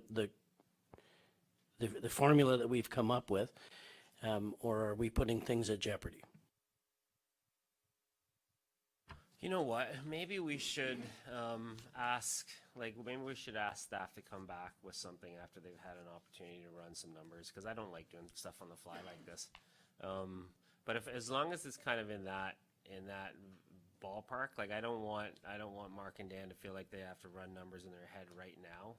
But if they have some cautions about us having to put projects off to the side because of what we've just quickly done, I want us to make sure that we know what we've kind of gotten ourselves into by shifting things over. You know, there's no real reason why we can't take this and have staff look at the implications and impacts on moving to a model that's similar to this. And maybe there's another option that takes us down that path, but not quite that far, to balance off some of the negative impacts of it. Are we okay with tabling this one and letting them come back with some information? Yeah. Sounds more. What about you guys? A little bit. I'm gonna get to Steve in a second. You guys are, because I don't want us to do stuff that we're gonna regret later. Like, I like the direction we're going in, but I still want to have a reality check too. Okay, Councilor Kitchus. I think part of the thing here is the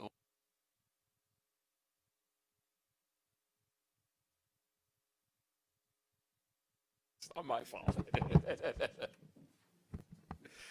I think part of the oh, that's too loud.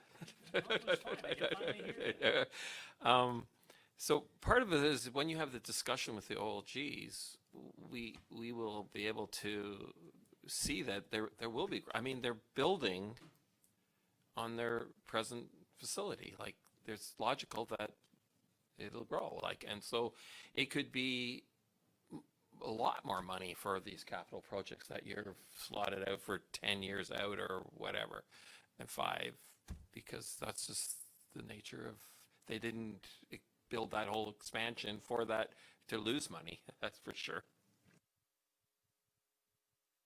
Yeah, my only caution is the number that Dan, that $600,000 a year would be a significant increase for year 1, year 2, year 3. Maybe 5, 10 years down the road, it might be that.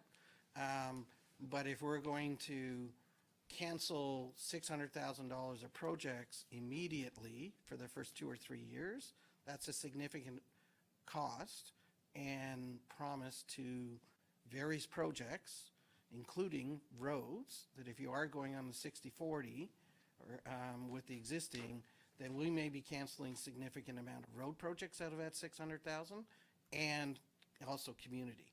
So just being able to go back and look at what those numbers are, we can clearly describe to council, you know, we would have to cancel these projects and these road projects and community projects to meet that formula. Even if we just say, you know, even if they're going to increase by 1% or 2% for the OLG, I do think it's worthwhile us going back and looking at what those numbers are. Totally agree with Councillor Kittredge that it will. We're anticipating it to grow, but similar to a recession, if we go into a recession, then we may see the numbers, and we've seen that in the past, that there's less money coming in from the LG, and how would that might impact it as well, so. Councilor McCray? Thank you, Mayor Linton. Sort of, I'm thinking I'd be careful of what you wish for, so I'd like to present a motion that we ask staff to go away and actually crunch the numbers and come back and tell us what are the ramifications of our proposed decision. Based on 80-15-5. Yes. 60-20-15-5. 60-20-15-5. Okay, seconder for that, Councillor McElwain? All in favor? Okay, that's good. Okay. It's actually more of a question than a comment. If I recall correctly, Andy, the OLG agreement ends in 2020 as it sits today. Is that correct? Our agreement with regards to the sharing, Yeah. I'd have to go back and double check when it does end. I do think it's about that time, 2021. But the issue is also that the elements lease with regards to, so the Grand River Ag Society's lease impact with elements. My anticipation is that elements would not be expending dollars. The actual application for the expansion is not elements, it's the Grand River Ag Society. So it's the Ag Society that's expanding the building. So I agree, I think what you're saying is there's some precautionary that we, at any point, there could be a change to them operating out of there. You're correct. Okay, so that's good. Let's go back to section 5. There's a resolution, section 5, related to dedicated capital levy and OSIF. Staff be directed to increase the dedicated capital levy by 2% increase of the base taxation levy for 2020, and the preliminary estimates for the 2020 OSIF funding being maintained at the 2019 level. So we're sitting, as Dan mentioned, we're sitting at the kind of the last year of this program, and then we have enough in that bridge rebuilding reserve to operate itself. So what's the council's thoughts on this direction here? Councilor McElwain? I think that we're too far down the dedicated capital levy route to change direction at this point. But for full disclosure, I would love for the resolution to say increase the levy by 2% increase to, and I think it works out to 10.6% or something like, or no, 12.6% or something by 2020 total, that we are, so that the taxpayers understand that the dedicated tax levy is not just 2%, it's 12-point-something% next year. Yeah, I mean, I'd have a huge problem with that, but I get it. We all know it's compounding. I have no problem with saying compounding 2%. Like I'm full for disclosure. I don't think we want to go back. Like I think that makes a whole lot more sense for people. The 2% compounding increase. If we want to say at the end, I mean. Do we, the one slide that you showed that shows the 18 plus 19 plus 21, like where do people see that? Because I show that at town halls and whenever I'm doing something that shows the compounding nature. Because I think there's going to be a lot more, like if you say 10 or whatever, people will be assuming that's going up next year 10%. And I think is just as bad as the other. That's my impression. I don't know what other people feel. Councilor Kitchens?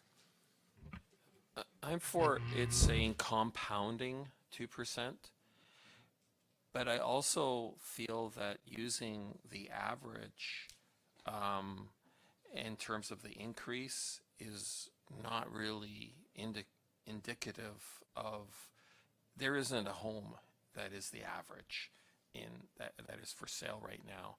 And so when you have a prospective person looking for to buy a new place right now, so I think that when we give the example, we need to sort of talk about a range, like, you know, when the house is 400,000, this is the breakdown. When it's 500,000, it's this. When it's 600, because the average house of the number, I think there's 29 listed or something like that on the program right now. Not the new subdivisions, of course, which are all 5 plus.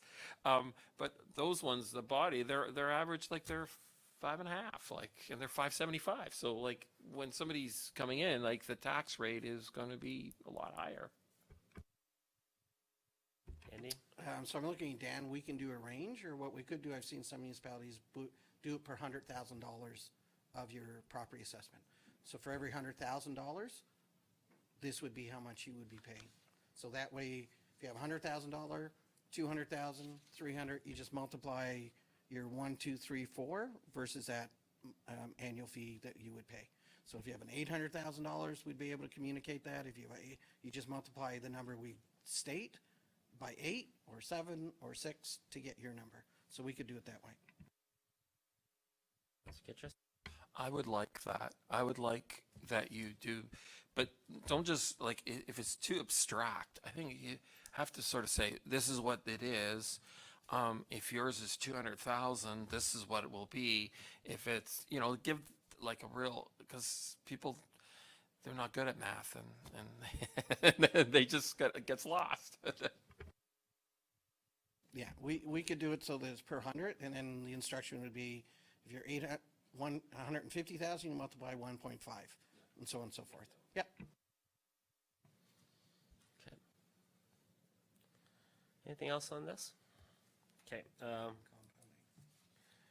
That staff be directed to increase the dedicated capital levy by a compounding 2% increase of the base taxation levy for 2020, and that preliminary estimates for the 2020 OSIF funding be maintained at 2019 funding levels. Mover, Councillor Dunsmore, second by Councillor McCrae. Any discussion on that one? Councillor Kittrus? I would like that also to say, and that it will be ending in 2022, because I want to make sure that it just ends. Well, I think we've said that in all the documentation, but this is providing direction to staff for this year. So this isn't an external piece. This is providing staff this year. Every time that I do town halls or you guys talk or I mention it, that's always what we say. But this is direction for staff this year, right? So I don't know what that's not going to add value, I don't think, to staff.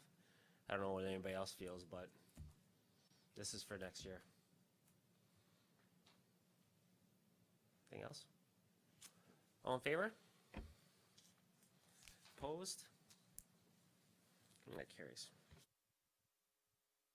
Section 6, proposed resolution on page whatever, that staff be directed to include approximately $1.5 million in growth-related capital projects to be funded by development charges within each year of the draft 10-year capital forecast.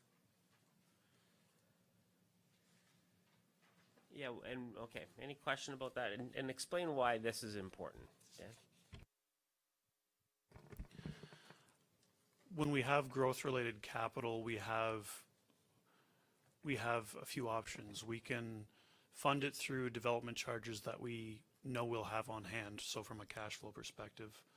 We can delay or defer that growth, or we can incur debt that is considered growth-related and pay for that debt through development charges. So we need direction in terms of what direction to take in those three options. So what we're suggesting right now is plan for $1.5 million in DCs annually. Don't go into growth-related debt. Well, we do go into growth-related debt for really significant growth-related costs. As an example, the expansion to the Fergus wastewater treatment plant, when that happens later on in the forecast, will be so significant that we'll have to go into debt for that type of project, and a lot of that will be growth-related. But for 2020 and the plan going forward, if we do 1.5 million in DCs and we can fund that, we don't have to constantly go into growth-related debt. And anything beyond that, we basically have to defer growth to a following year. So it's giving us multiple directions of decisions from a growth-related perspective. Okay, that makes a lot more sense. Okay. Councillor Kittrus? What percentage of this is the DC charges for the non-resident, like, how much money did we not collect for, when we reduced the DC charges on non-residential?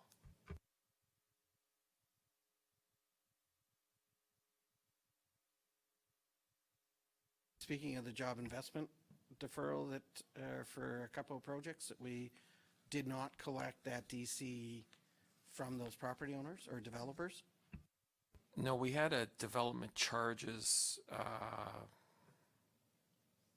consultant come in, and he reallocated our funds, and we need to buy a well, so we reduced the charges on water, but we need a well. So I'm just wondering, are we going to, so I want to know how much we haven't collected for that, but I also want to know, are we going to revisit that? You said in a year we would be revisiting that, and we would be getting a new study or new charges applied. Through Councillor Kitchers, the original intent was to review the DC study within a year, but the introduction of Bill 108 puts us in a holding pattern. Basically, we have to figure out what the province's intent on DCs are before we can do an update, because more than likely our next DC update has to be in compliance with Bill 108, which I was referring to earlier, would take out services from the development charge study. So we're, like I said earlier, we think that bill will pass in the next couple of weeks, and then regulations will follow thereafter, and then we'll hopefully have a plan in place as to when we can do the DC update within the draft budget for 2020. But unfortunately, that's delayed us somewhat. And then when it comes to the development charge study that we did last year, we do a treasurer's report annually on DC cash flow. We did the 2018 one, and you'll get a 2019 one in early 2020. That will show DCs actually received and how much DCs were used on an annual basis. But at this point, we don't have the actual number of DC proceeds received now with existing rates in comparison to previous rates. But that's something we can provide council if we're directed to do so. Andy? Just the other part to that is, if you recall, when we did the update, we did say our next step is being able to get the master plans approved. So now that we have the transportation master plan, we're able to feed all of that data and those costs into the DC plan. As soon as our intent is next Monday, we're bringing forward the long-term water supply. So once we have that all approved, we can't put those into the DC study unless they're council approved. So the DC study, the next one with the new regulations, will include all the long-term water supply recommendations and costing. Will include all the long-term master plan for the transportation, and then Pat's bringing back the Parks and Rec one in July. So our next update will have all of those recommendations and approval by council. So that's why it's important for council to approve those or receive and move forward with council staff bringing those forward. So we need those documents to update and increase the fees that we charge. Councillor Van Leeuwen? Thank you, Mayor. So in order to stay kind of focused on the direct question here, you're asking us to include approximately 1.5 million in the growth-related capital. This is the piece that when you show us the capital chart and it says on the bottom 1.5 million for each one, it gives you the ability to say, this is our real 10-year forecast. Is that so?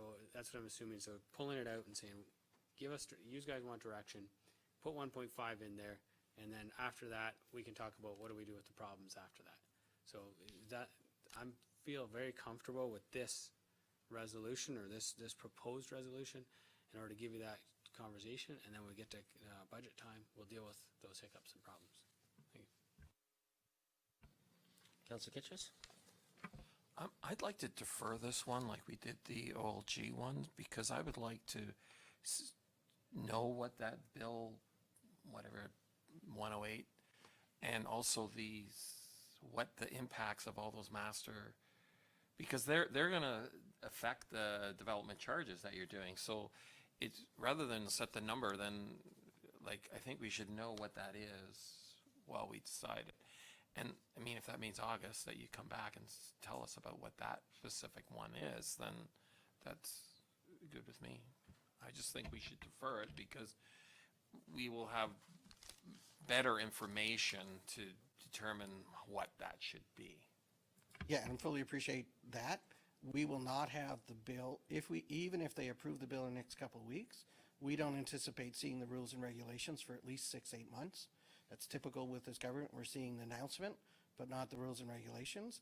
And then we would have to do a full background study, implementing all those into the DC, which we're looking to do in 2020. So fully appreciate the need for that data, but based on not knowing what the regulations are, and that the requirement would be, we wouldn't know the charge until we do a full background study again. We wouldn't be able to report to you on that, I would suspect, at least until 220, sometime in 2020. I fully appreciate that would be a great number to have. There's just a very clear provincial process that we have to go through to do that analysis and come up with that number. So and even if we gave direction of 1.5 million and we got different information, then we make a change to it. Yeah.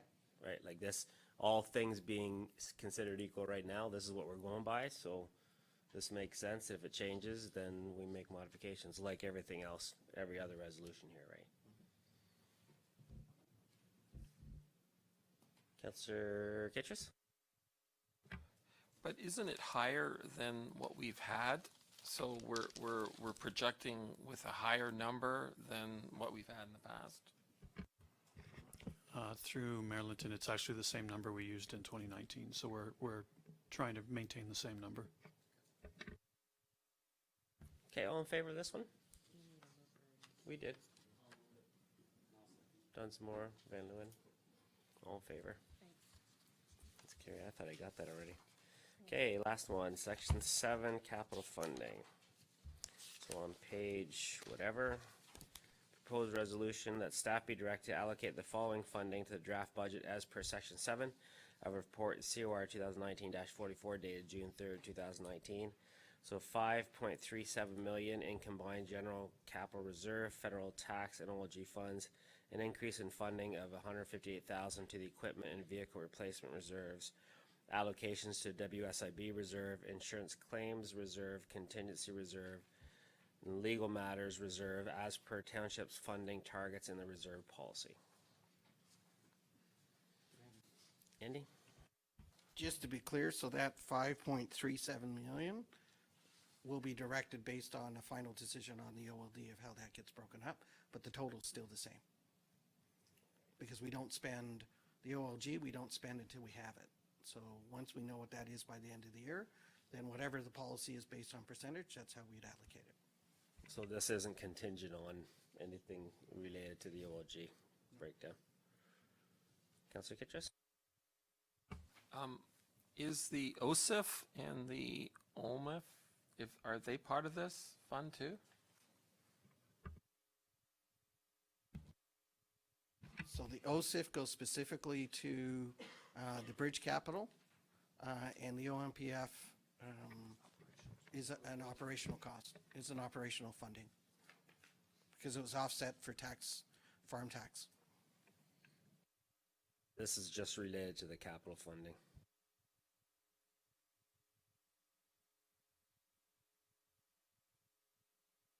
So the OSIF is not part of the capital funding?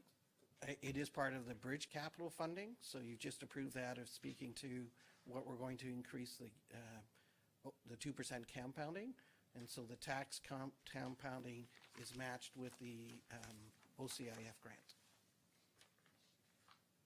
So the bridge campaign, the bridge rebuilding, basically is made up of OCIF funding and tax funding. But the only three things, Dan, you can respond to, Dan. Yeah, section 5 dealt with funding specifically for bridges and major culverts, which was the dedicated capital levy and OSIF, and then section 7 is dealing with tax supported capital other than bridges and culverts. Okay, anything else on this one? Mover for this? Councillor Dunsmore, seconded by Councillor Van Leeuwen. All in favor? And that's carried. Okay, so we're coming back with one. Oh, no, I'm too close. Okay, good discussion. Do I have to do anything else here? Oh, just information, okay. So information items, capital projects, status update, you have a report in front of you by Mark. You want to go through stuff there, Mark? Yeah, there's not really a lot to say on this report. This is just what we promised when we went over the December capital projects update. Said that going forward we'd be doing them quarterly, so these are the March results for capital projects. And you know, a number of the projects are just getting kicked off, so there's not a lot of reporting on a number of the projects because we didn't have budget approval until the end of February this year. So this is a listing of all our current projects based on the categories the same categories as we see in the budget. Okay. Anything from staff's perspective is concerning about the status of any of these projects? Nothing at this point in time really stands out. Because it's really early, right? Correct. Yeah. Correct. You'll find most of the comments on projects that existed at year end last year that are still carrying forward into 2019. The comments are pretty much the same. And then of course you got the new projects, and we're just working a lot of the comments for those are putting together the RFP or putting together the tender package. And feel free as you go through this, if there's any questions that you have on any projects, we just got this, and there's a whole list here. Just feel free to contact staff about it too.